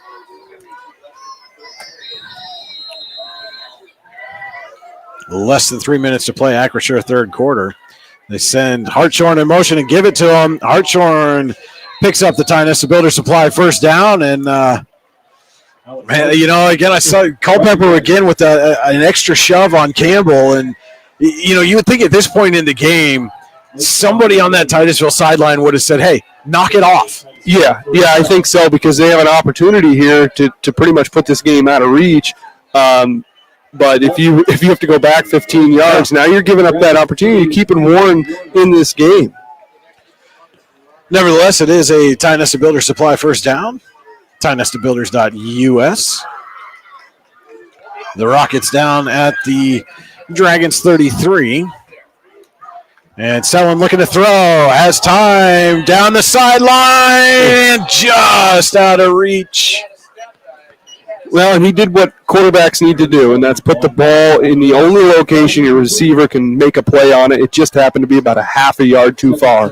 That was number 11, Charlie Ackerman, the intended receiver there, and he had a step, but just out of reach. But, good place to kind of take a shot there if you're Titusville. Oh, I think so. You've been gaining yards pretty well on this drive on the ground, so picking up 5-6 yards on this carry, if they do run the ball, doesn't seem like a daunting task. Second and 10. And they send O'Neill in motion. And give to him. And gets through the traffic. And O'Neill into the open field down the sideline. And O'Neill will score. 33 yards for Jaden O'Neill. Got it back toward the right. He finds the end zone for Titusville. And the third rushing touchdown for the Rockets tonight. This one a 33-yard scamper by O'Neill. Looked like he was dead to rights in the backfield and somehow got away. And then once he broke into the open, he was gone. Yeah, he was patient enough to let that opening or that lane open up. And then once he found that space, he's just so athletic and so fast that he interesting formation as Titusville's going to go for two and get absolutely nothing there.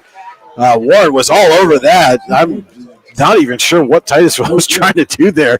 They direct snapped it to Dalton Knapp, and Knapp was hit immediately in the backfield. So with 2:24 to play, Acrisure third quarter, your score, Titusville 20, Warren nothing. High school football on your daily local, the YDL Sports Network. Here in Warren County, Seneca Generation delivers more than electricity.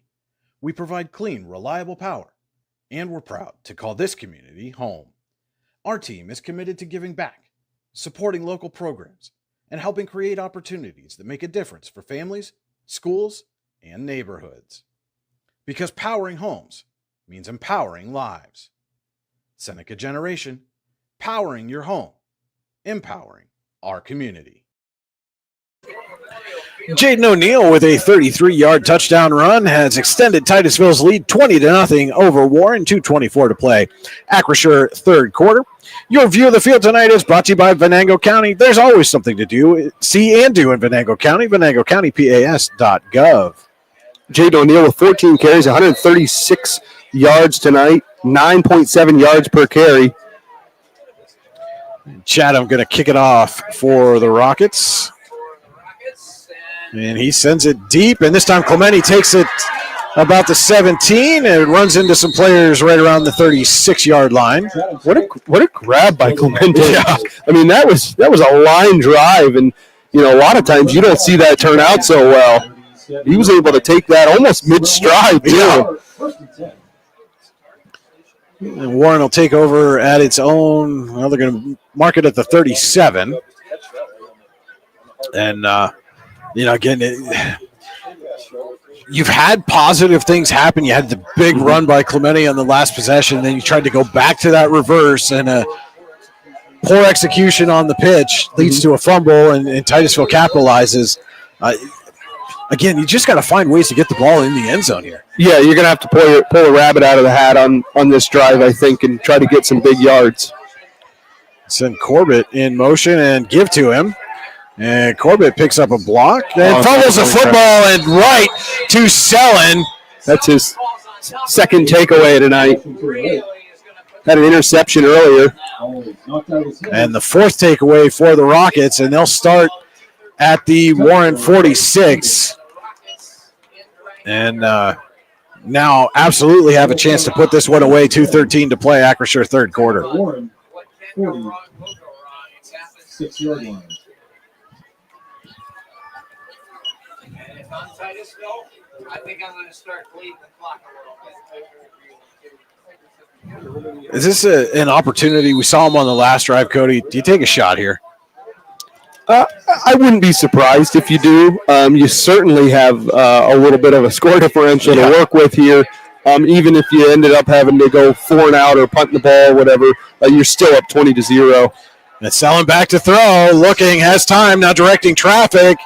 And he's going to keep it himself, a little stutter step, and then runs out of bounds. But they were indeed going to try to throw the dagger.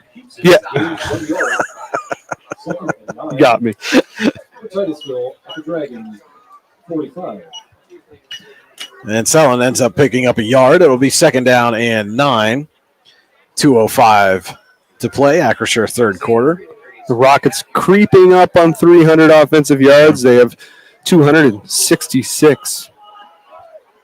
Their yardage in the second half has been a little lower, but their average per play, yards per play, is a little higher. And again, I think that shift drew a Warren player offside.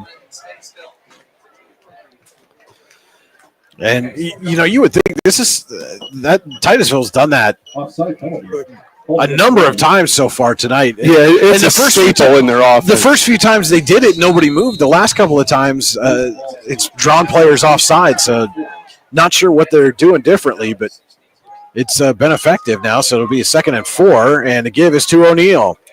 And O'Neal's into the secondary, and he's got a Tionesta Builder Supply first down. Yeah, well, you get to this point, you're down 20-0. Again, not to be repetitive, but young team, it's very easy to get unfocused, get aggravated. You're trying to make a big play, all those things running through your mind. So something that you've seen countless times in the first half and never made a move on, never did anything. Now it's what's causing you to jump off sides. 1st and 10 for the Rockets at the Dragons 35.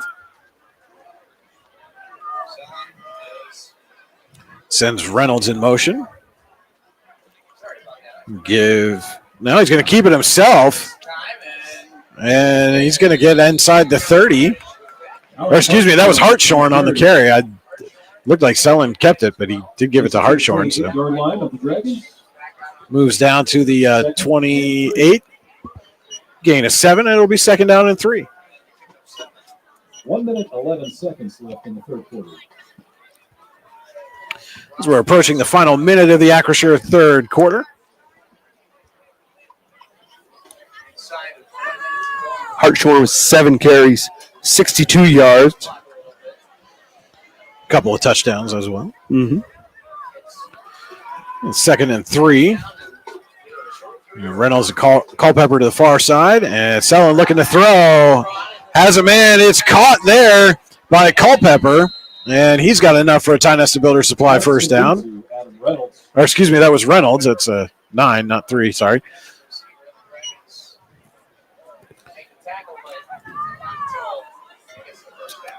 And it's first down at the Warren 22. Titusville, ball is on the right hash at the Dragon 22-yard line. Final 30 seconds of the Acrisure third quarter. And the Rockets knocking on the door again. And it's the give to Hartshorn, and he turns the corner, gets down the sideline. He's out of bounds right around the first down mark. He's got it. Another Tionesta Builder Supply first down. Down to the Warren 11.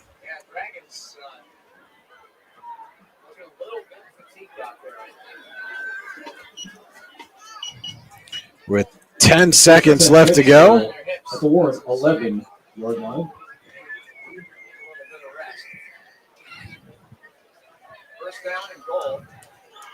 It is 1st and 10 at the 11.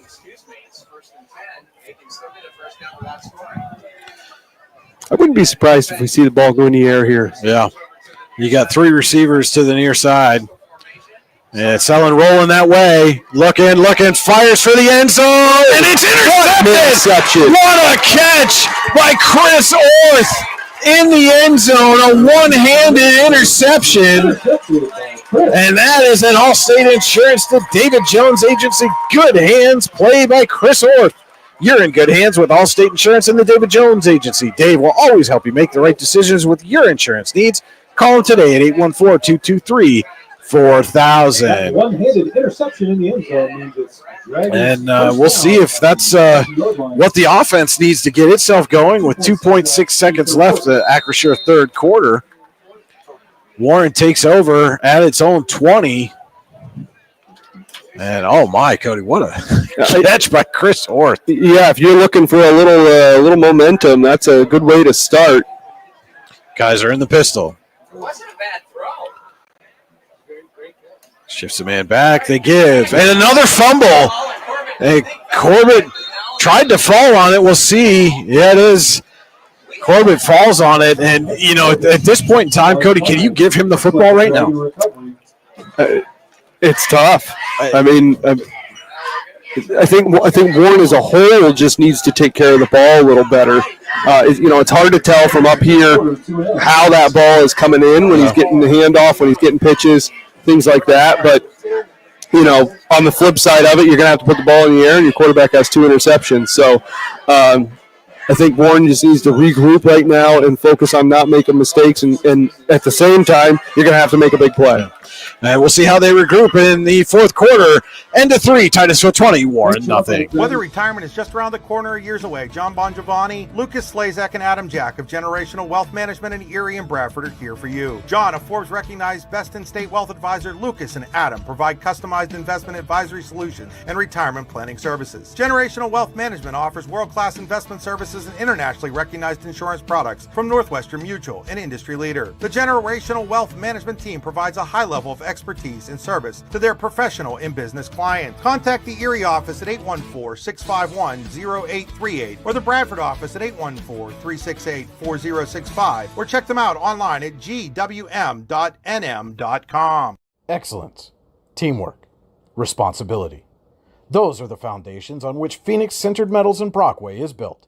Phoenix is a Verischetti family-owned powder metal manufacturer committed to being an industry leader through excellence, innovation, and continuous improvement. Phoenix emphasizes employee teamwork as well as responsibility to the community. Like any team striving to be the best it can be, it knows that hard work and perseverance pay off. First play of the fourth quarter is 2nd and 17 for Warren, and they give to Aiden Egger, and Egger's got some space. Egger makes a man miss. Aiden Egger, one man to beat, cuts back inside. Egger at the 25, 20, 15, and wrestled down from behind. Aiden Egger with a huge run for Warren.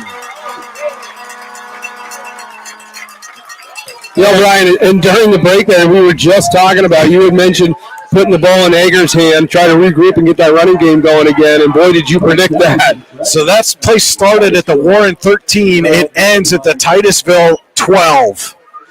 First play of the Generational Wealth Management fourth quarter. And now it's 1st and 10 for Warren at the Titusville 12. The best opportunity the Dragons have had to score tonight comes early in the Generational Wealth Management fourth quarter. And they send a man in motion. And it's a end around and stopped in the backfield. Nowhere for Blum to go, as that was Brock Middleton in on the stop for the Rockets. John Bongiovanni, Lucas Slazak, and Adam Jack of Generational Wealth Management in Erie and Bradford are here for your investment needs. They offer world-class investment services and internationally recognized insurance products from Northwestern Mutual, an industry leader. Find out more at gwm.nm.com. 2nd down and 14, 4-yard loss on that first down play. And it's Barnes and I believe that's Tucker Sanford, the deep man. It is. They're going to pitch to Sanford. Sanford has a gap, and then he's hit inside the 10. But Sanford was the one who had the Dragons touchdown last week. Tried to get him another one there. It looked like for a minute he had a wide open lane to the end zone, and then Titusville filled it quickly. Bring up a 3rd down and about 5. And Warren needs to get to the 3 to pick up a first down. And that's Sanford's first carry tonight. Yeah. Well, and that's the way it was last week, too. He didn't touch the ball until the fourth quarter, and all of a sudden he finds himself in the end zone. He is the deep back again. Barnes the up back. Clemente to the near side. And they give to Barnes, and Barnes is going to be close to the first down. I think he might be about a half half a yard short. A little bit short. They needed to get to the 3, and I think he got down to the 4. So it is 4th and maybe just shy of a 4-yard. Tonight's game also being brought to you in part by Healing Beauty by KJ. For all your hair, makeup, and beauty needs, visit Healing Beauty at 112 Pennsylvania Avenue West in Warren or at shophealingbeauty.com. Big play coming up here for the Dragons. They don't have to get in the end zone. They just need about a yard here to keep the drive alive. And Kaiser's going to keep it himself, and he gets into the end zone on the sneak. Parker Kaiser has one on the board with a 4-yard touchdown run. And just like that, these home fans are back up on their feet, and with 9:08 to play, Generational Wealth Management fourth quarter, Warren's got life here. Yeah, you don't know what's going to happen coming out here for Titusville on their next drive. Blum on to attempt the extra point. Gets the kick away and just puts it over the crossbar. 9:08 to play, Generational Wealth Management fourth quarter. Titusville 20, Warren 7. High school football on your daily local, the YDL Sports Network. For all your automotive needs, look no further than the Warren Tire Center. From new tires to tire repairs, PA state inspections, wheel alignments, and auto detailing, there's so much more that we can do for you, and there's no reason to go anywhere but the Warren Tire Center in Warren, Pennsylvania. With over 40 years of serving the Warren and surrounding communities, it's always been a great day at the Warren Tire Center. We offer same-day service and walk-ins are welcome. Open Monday through Friday from 7:30 a.m. to 5 p.m., the Warren Tire Center can be reached at 814-723-8050 and on the web at warrentirecenter.com. And Charlie Blum a little slow to get up following that extra point. And he's being helped off, but he is walking off under his own power. And that's something to note. He's their kicker. Just kicked the extra point there. Now, the scoreboard still says 6, but they very clearly indicated that extra point was good. So it is 20-7, Titusville leading. 9:08 to play. Generational Wealth Management fourth quarter. And giving the Dragons kickoff team a little extra time to come out here after Blum, and that's Blum has to stay off for this kickoff. So, and with Tage Wyman not dressed tonight, Warren's going to have to find somebody to kick this ball off here. And with that in mind, do you just tell him, hey, just go up and just boot it, or kick that thing on the ground and see if you can't make something happen? Yeah, you got to think out of all those kids, somebody's kicked the ball at least once, even if it's in the backyard off of somebody's toe. Well, and apparently we had a penalty on either the touchdown or the extra point. Warren's going to be kicking off from the Titusville 45. I did not see an indication or a flag come out, but Warren's kicking off from the 45. And that is 25, Ryder Wagner. Boy, if they do decide to onside kick this and are able to retain it. And it is a little squib kick, but it is fielded by O'Neill. That's 16. We don't have a 16 on the roster that was provided here. But Titusville's going to take over possession, and now here I think you stick with your ground game and try to run out as much of this clock as you can. You don't want to give any momentum. I think you do. Don't give up any gifts. If Warren is able to climb back another 2 scores, you're going to want to make them earn it. Stick with your ground game. You've done well on the ground, so there's no reason to think that you can't close the game out by running the ball. You have 223 yards on the ground. And Titusville going to start at its own 23. And they do that shift again. And they're going to give it to O'Neill. And O'Neill picks up about 5 yards. Egger on the stop. And it was Egger that had the huge run to start the fourth quarter that put the Dragons in scoring position. 4-yard pickup for O'Neill, which is exactly what you want if you're Titusville. 4 yards and a cloud of dust, and keep getting those first downs and churn out this clock. Yeah, I lean heavy on O'Neill here and just let him run time down as much as he can. Maybe a little mixed direction with Hartshorn as he goes in motion and he takes the handoff. Trying to turn the corner, and he's not going to get there. He's hit and stopped, and the ball came out at the end. Warren says they have it, and they do. What a huge turn of events. And that's 2 straight possessions that Warren has earned a takeaway, and they're going to start at the Titusville 30. Or make it the 29. And if Warren can punch this one in, this game gets a whole lot more interesting. Yeah, and just saying, coming into that drive, don't give them any gifts if you want to hold on to this 2-score lead, and then you cough up the football there. And it's Barnes and Egger in the eye. Clemente near side. Orth on the far side. We've got a whistle. And Titusville is going to take a timeout. Their first of the half. It's a Ross Becker Insurance timeout. I think that's a good idea. Get your guys collected get them under control, go out there and go to work. Rossbecker Insurance Group, with locations in Corey, Northeast, and Seneca, strives to deliver a personal and beneficial experience to its customers while providing a great place to work for its valued team members. TeamRossbecker.com. That's Rossbecker. You know, and Cody, you have to wonder if you're Titusville and suddenly Warren scores here and it's a one-possession game, how huge do those penalties loom? Oh, yeah. I mean, especially the dual unsportsmanlike that took you from a first down inside the Warren 20 to a third down inside your own 30. Yeah, you have as a team right now, you have 110 yards in penalties, pretty much split in each half. Yeah. You top that off with a couple of turnovers here in the second half. Warren didn't get any turnovers from Titusville in the first half. You top that off with a couple of turnovers. Any coach will tell you it's very hard to win games when you lead with penalties and you turn the ball over. 1st and 10 at the Titusville 29. Warren looking to make this a one-score game.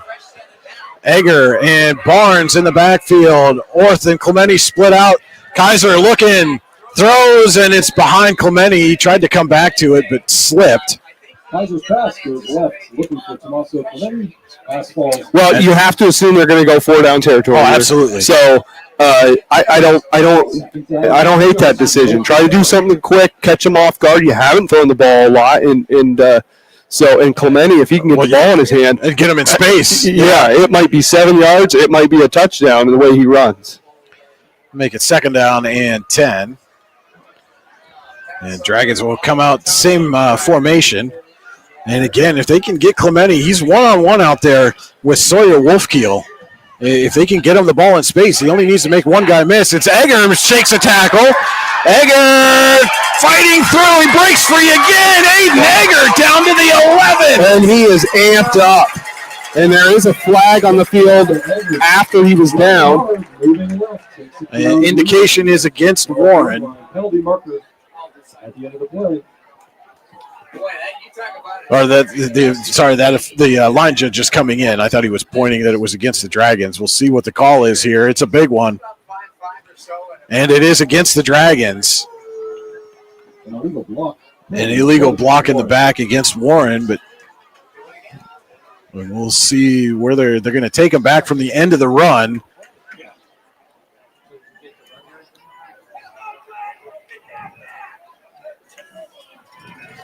And so it will be spot of the foul, which means it's still 2nd down. The ball is on the left hash of the Titusville. It'll be Warren at the Titusville 22, 2nd and about 3 here. And I'd keep feeding Aiden Egger right now. Yeah, the way he's running, just rabid.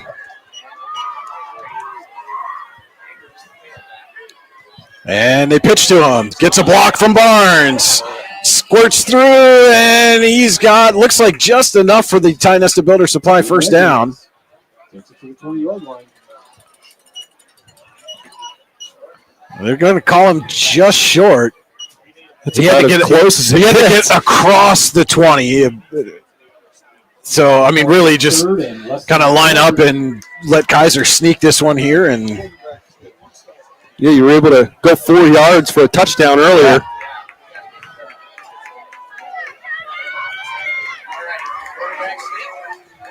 Kaiser under center. And they give to Egger. Going to be stopped and driven back. He actually lost a half a yard. Yeah, in a situation like that, they're gonna bombard the middle of that right there down in the trenches. You don't have time to let a play develop. If you're going to hand it off, it's got to either go outside or you got to do a sneak.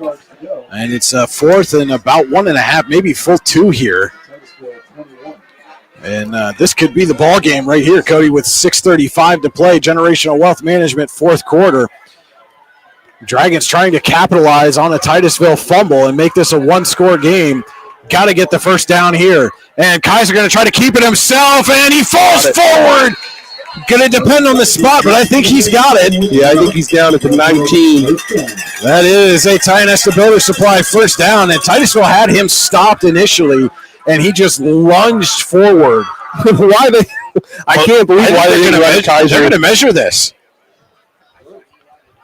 Looks like we're getting an official timeout. We're going to take a measurement on this play. And the home crowd not happy that they're going to measure this here. But I still think he's got it where that ball is and where the sticks are. Unless that chain wasn't pulled perfectly tight, I got to imagine. Here we go. This, like I said, this could be the game right here. They're bringing the chains out.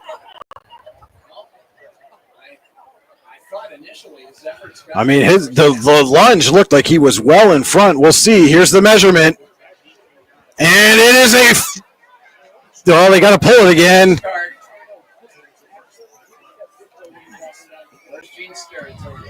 No boy. Still no signal.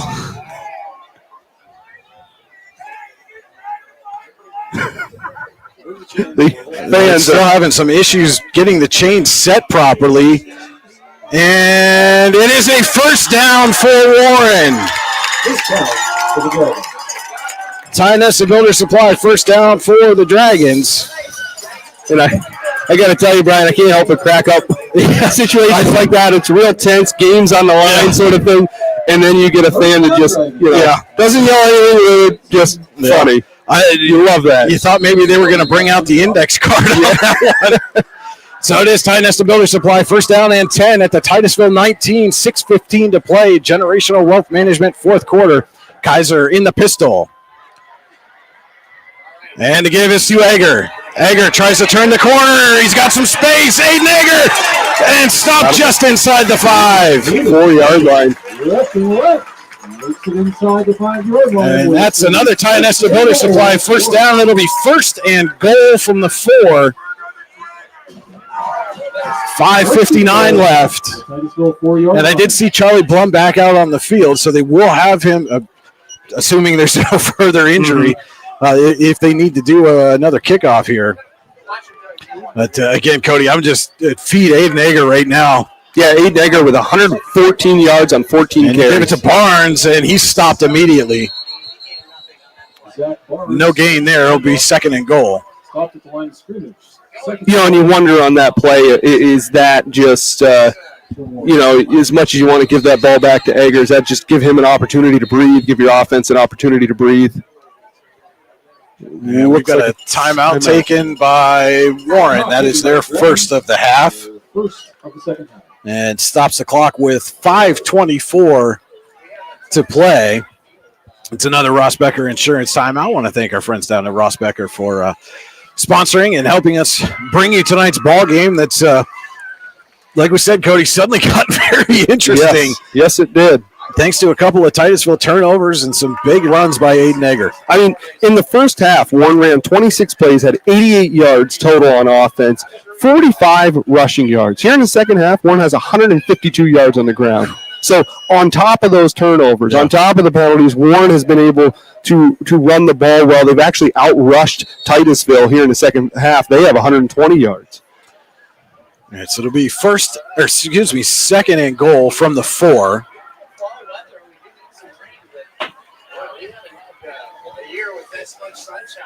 Dragons trying to make this a one-score game, and that attempt at a 2-point conversion, Cody, that Titusville tried to run some kind of trick play, could be ready to loom large here in the final 5 certainly minutes. Something to think about if Warren's able to get in and get the extra point here. Loaded backfield here for the Dragons. Kaiser in the pistol, sends a man in motion. And the give is to Egger. He cuts back inside and is stopped. Maybe gained a yard there. It'll be third and goal. Egger takes the handoff. And now they mark him back at the line of scrimmage. So it's first and goal from the 4. 4-yard line, where it would be third and goal. I'm sure he's probably telling the QB, I want the ball. Pitch to Egger. Egger is stopped up and gets down to the 2. And we're 4:45 to play in the fourth quarter. And here it is, fourth and goal. Now, do you go to Egger here? Do you go with Kaiser up the middle? Do you do something that you haven't ran so far in this drive? Is this where maybe you pull out that reverse that you were able to burn them on earlier, but also made a mistake on? Maybe run a quarterback option with Kaiser and Egger, and they've got a decision to make, force the defense to commit one way or the other. And if they run that option, they got to make sure Egger has to make sure he puts himself a little bit further away from Kaiser. 4th and goal from the 2, and they give it direct snap, pushing, and not going to get there. It was Noah Bleach took the snap, and he only got down to the 1. And a huge stand from the Titusville defense.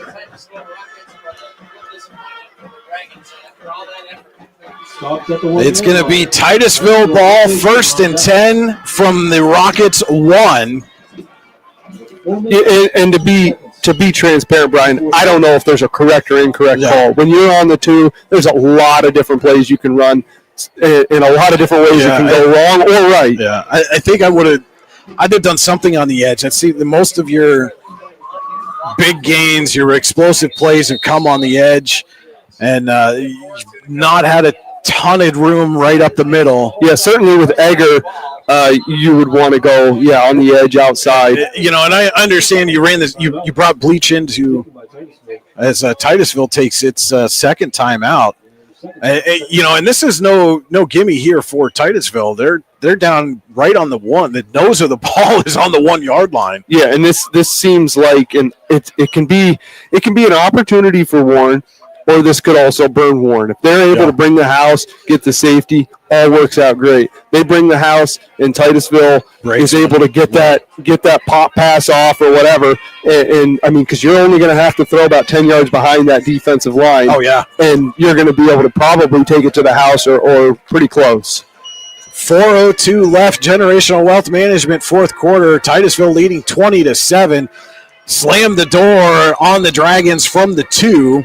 They brought Noah Bleach in to run the quarterback sneak. And I think, did that maybe give it away? Did you tip your hand by changing the quarterback?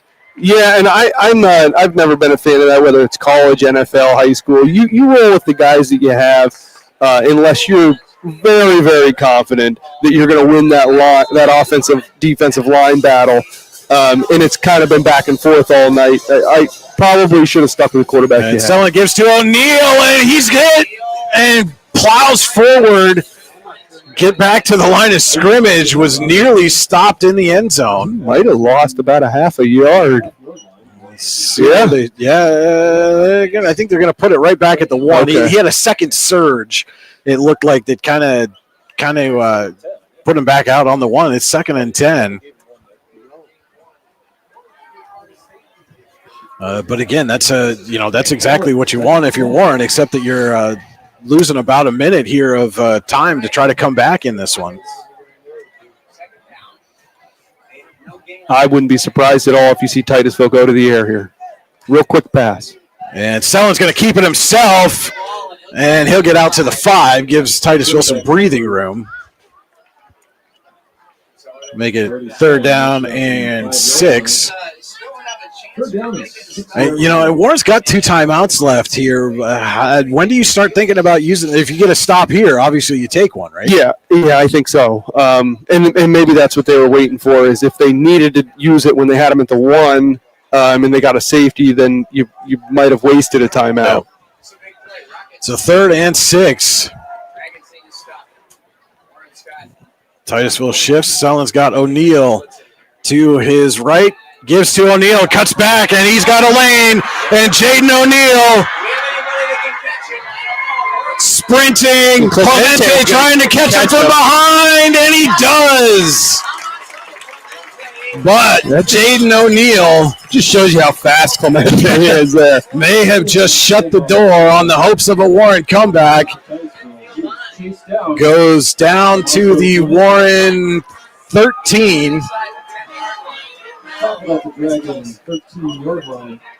And so that's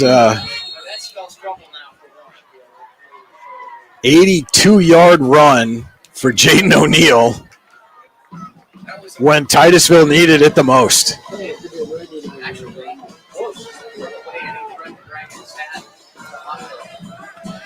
First and 10 on the Warren 13. A Tionesta Builder Supply first down for the Rockets.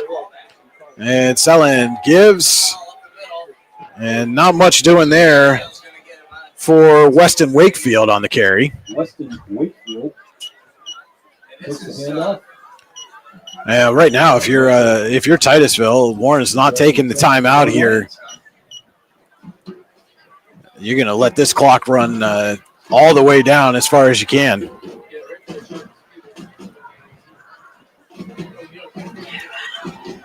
About 2nd and 7. Titusville. 3-yard gain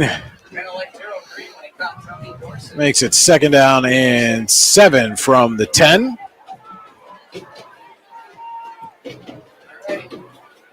And Selling fakes, keeps it himself, and he's hit immediately at the line of scrimmage.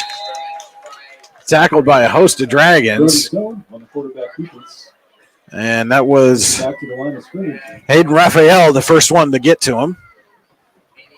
We'll bring it a 3rd and 7, but we're under a minute to play. And credit to the Rockets. Yeah. Their defense stood tall when they absolutely had to have it, and then they gave it to their guy, Jaden O'Neal, and he breaks off an 82-yard run to slam the door and presumably lead Titusville to its first victory of the season. And Selland gives to, that's 32, Dalton Knapp, and Takes the handoff. I think they stopped him at the 1. It's a touchdown. The umpire looks a little confused. It is a touchdown for Dalton Knapp.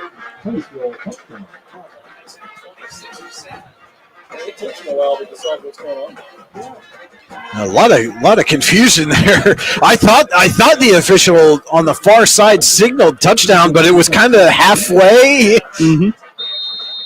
And so Chatham on to attempt the extra point with 14.3 seconds left.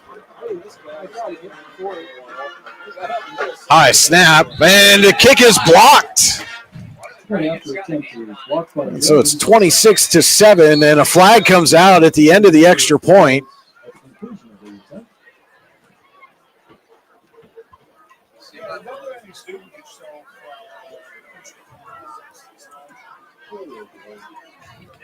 Well, and this is interesting because especially if it's against Titusville, because they've already had a couple unsportsmanlike. You get another one here, you get tossed.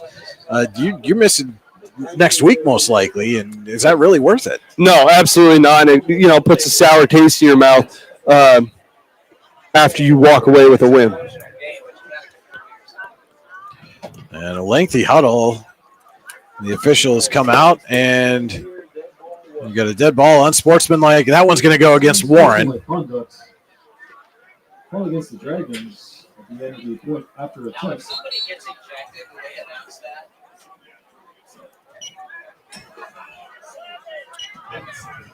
And so Titusville would assume kicking off from the Warren 45.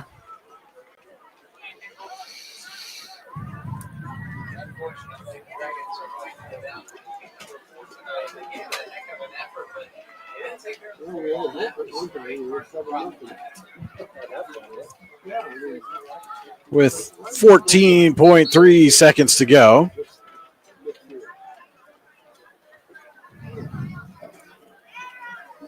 Titusville going to earn its first win of the season here, leading 26-7. And I'll remind you to stay tuned for the Icy Ink post-game show. We'll have the scoring summary, final game stats, a look at the out-of-town scoreboard, and our Icy Ink player of the game.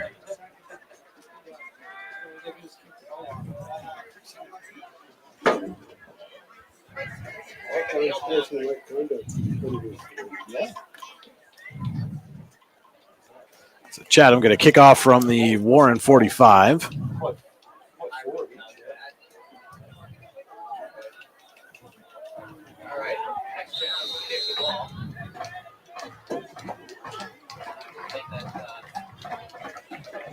And a little squib kick is fielded.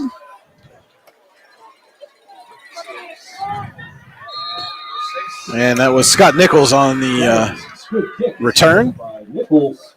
And 9.6 seconds left in this one. About time for just about enough time for Warren to try to take a shot here and make this thing a little closer.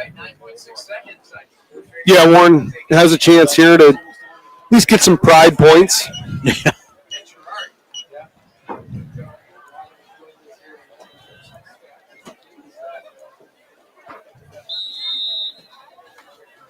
So let's see what the Dragons want to do here with 9.6 seconds left in this one. It's certainly not near enough time to mount a comeback.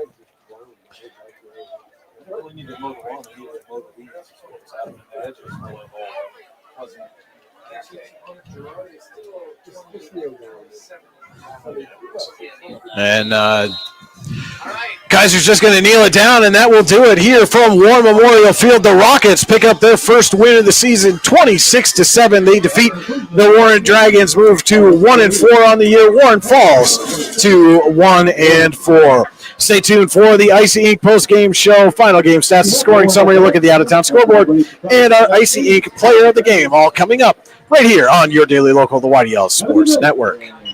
Ready to break into a rewarding career? Elwood National Forge can help. Elwood National Forge produces critical defense-rated parts to all branches of the United States military, meaning each day our employees are doing their part to support the men and women protecting our country.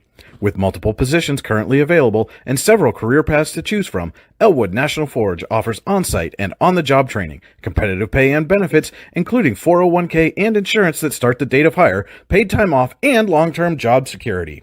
We'd love to support you in building a career. To learn more about becoming part of the Elwood National Forge family, visit enfjobs.com.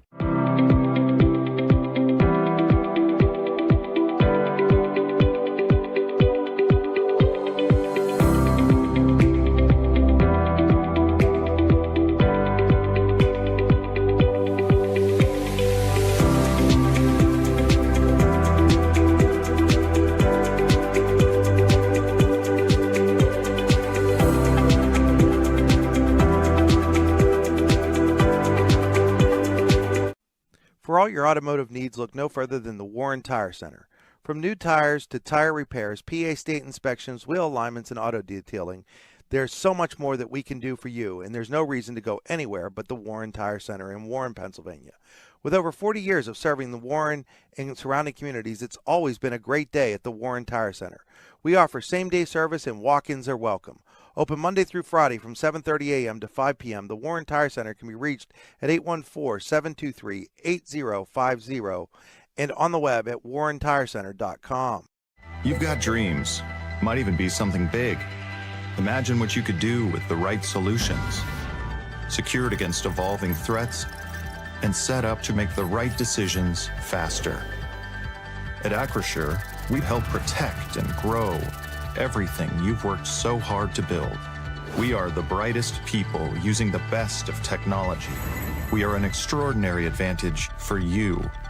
We are Acure.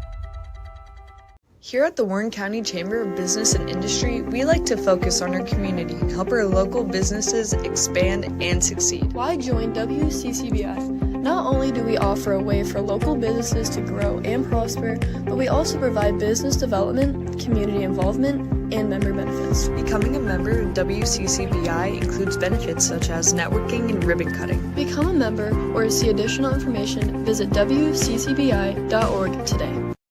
With locations in Shippensville and Tionesta, Tionesta Builder Supply is a full-service home improvement center specializing in everything you need to build or remodel your home.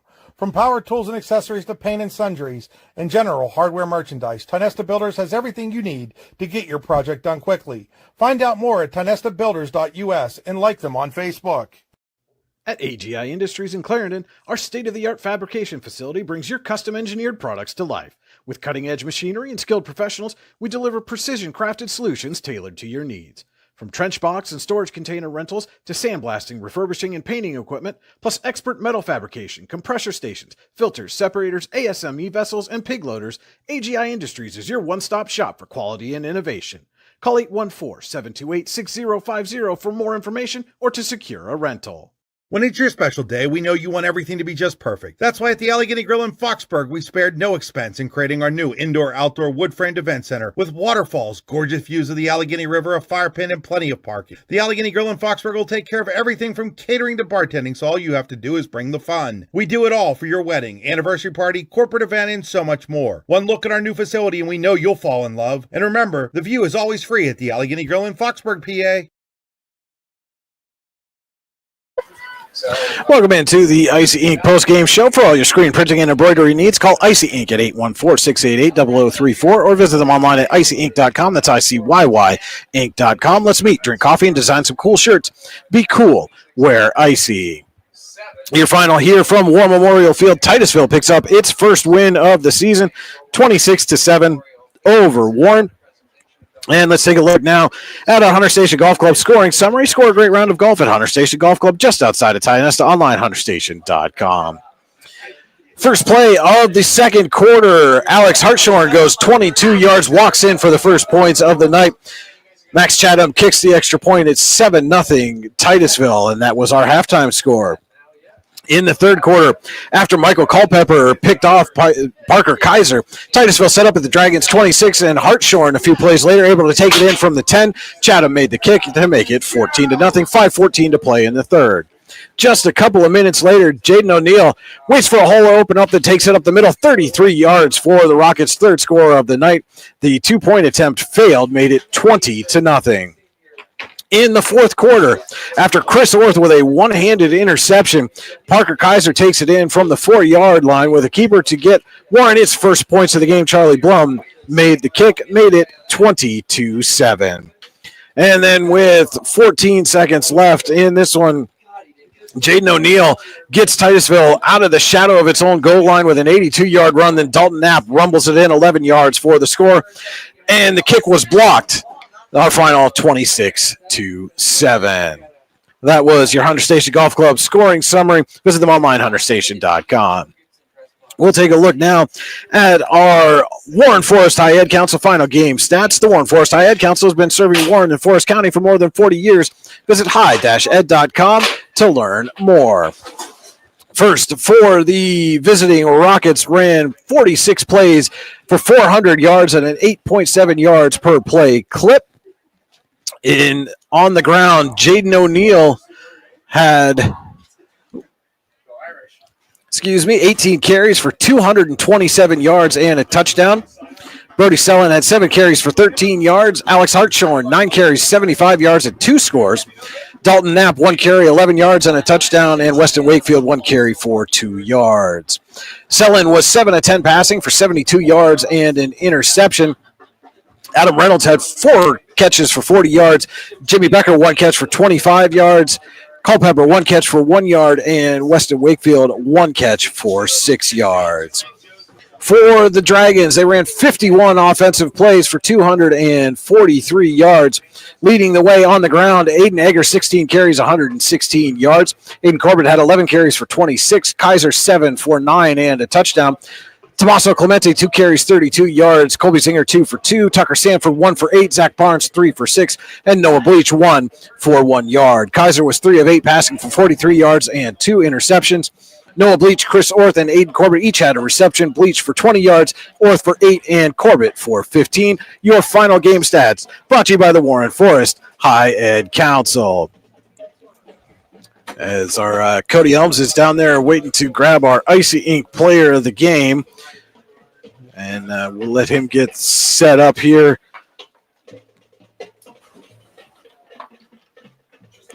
And then we'll take a look at the out-of-town scoreboard. Looks like he's just about ready, so.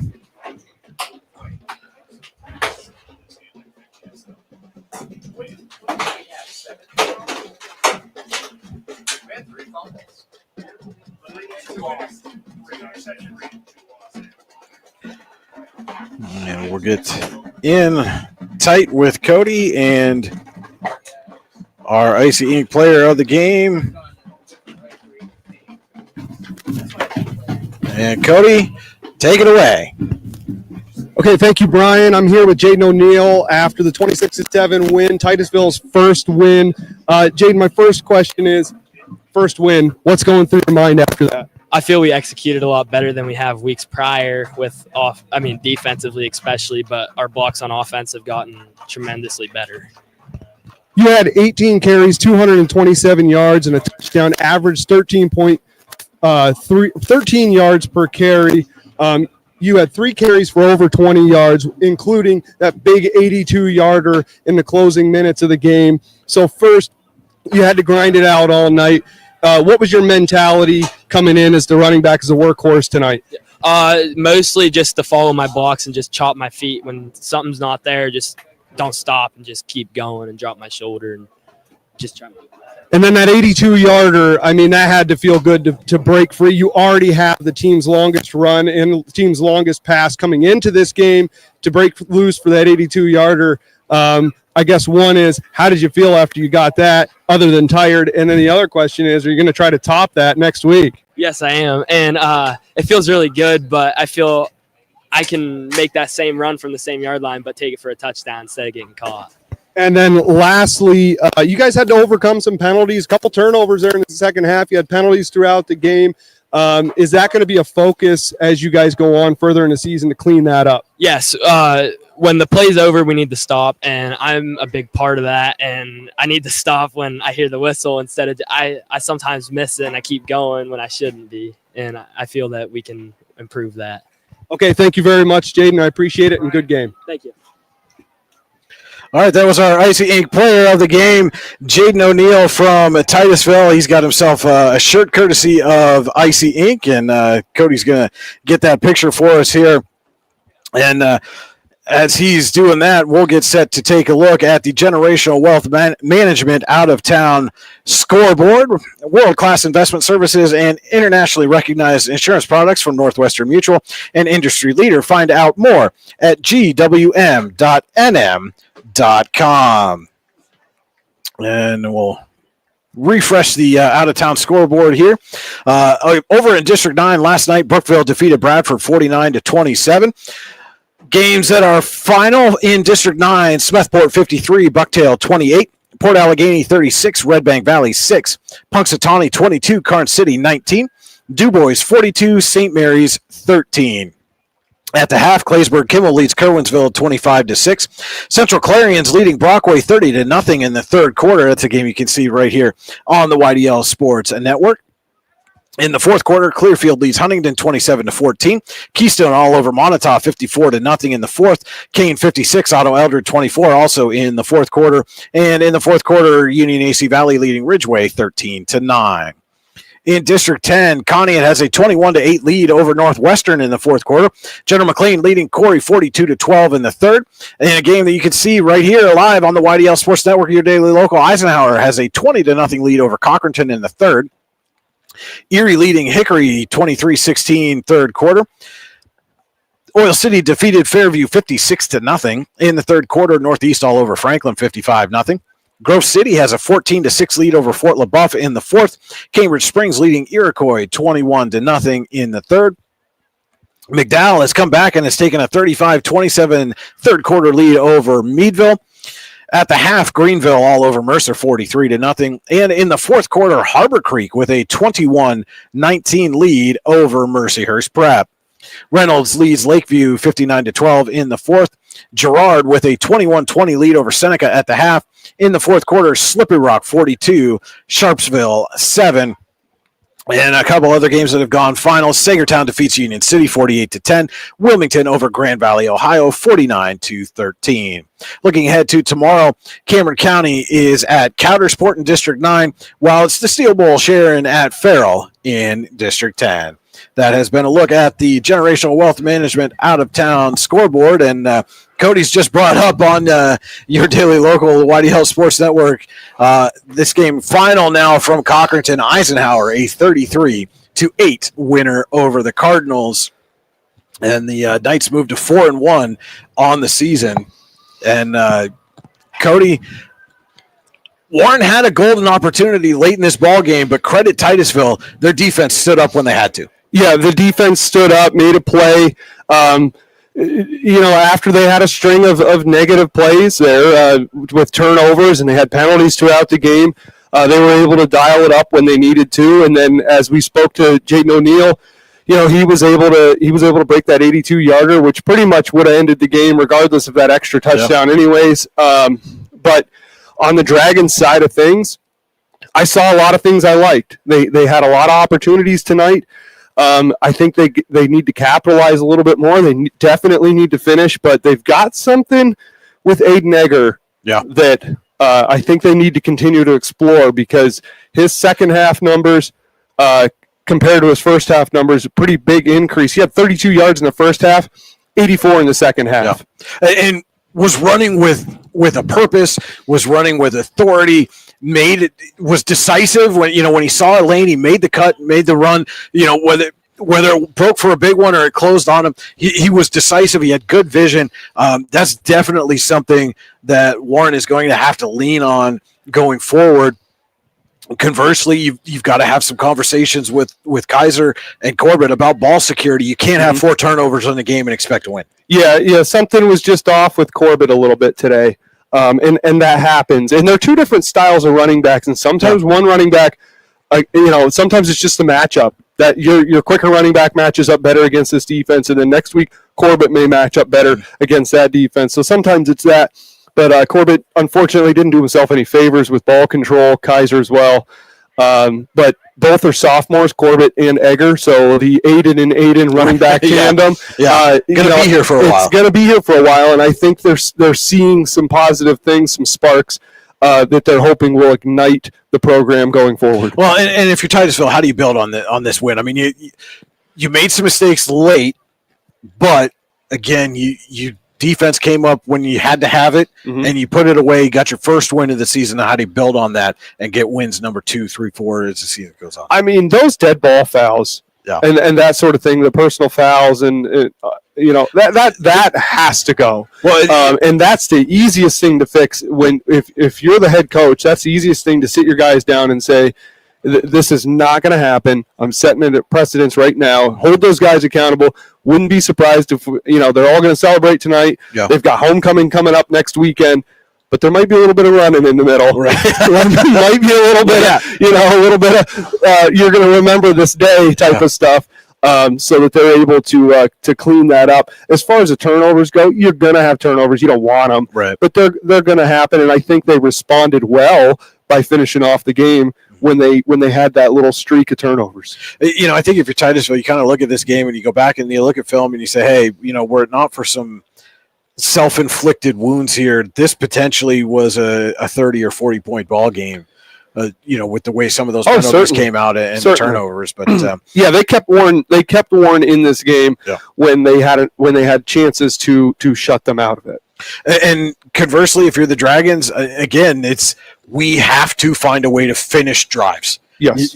You still have one game. You're 5 games into the season. You're halfway through the season. You have one game so far where you've scored multiple touchdowns. You got to find a way to get the ball in the end zone. Yeah, absolutely. And I'll I guess I'll close with this. If this was the Dragons team that of last year, the year before, that mental aspect I keep preaching about, I don't know if they hang on to force those turnovers.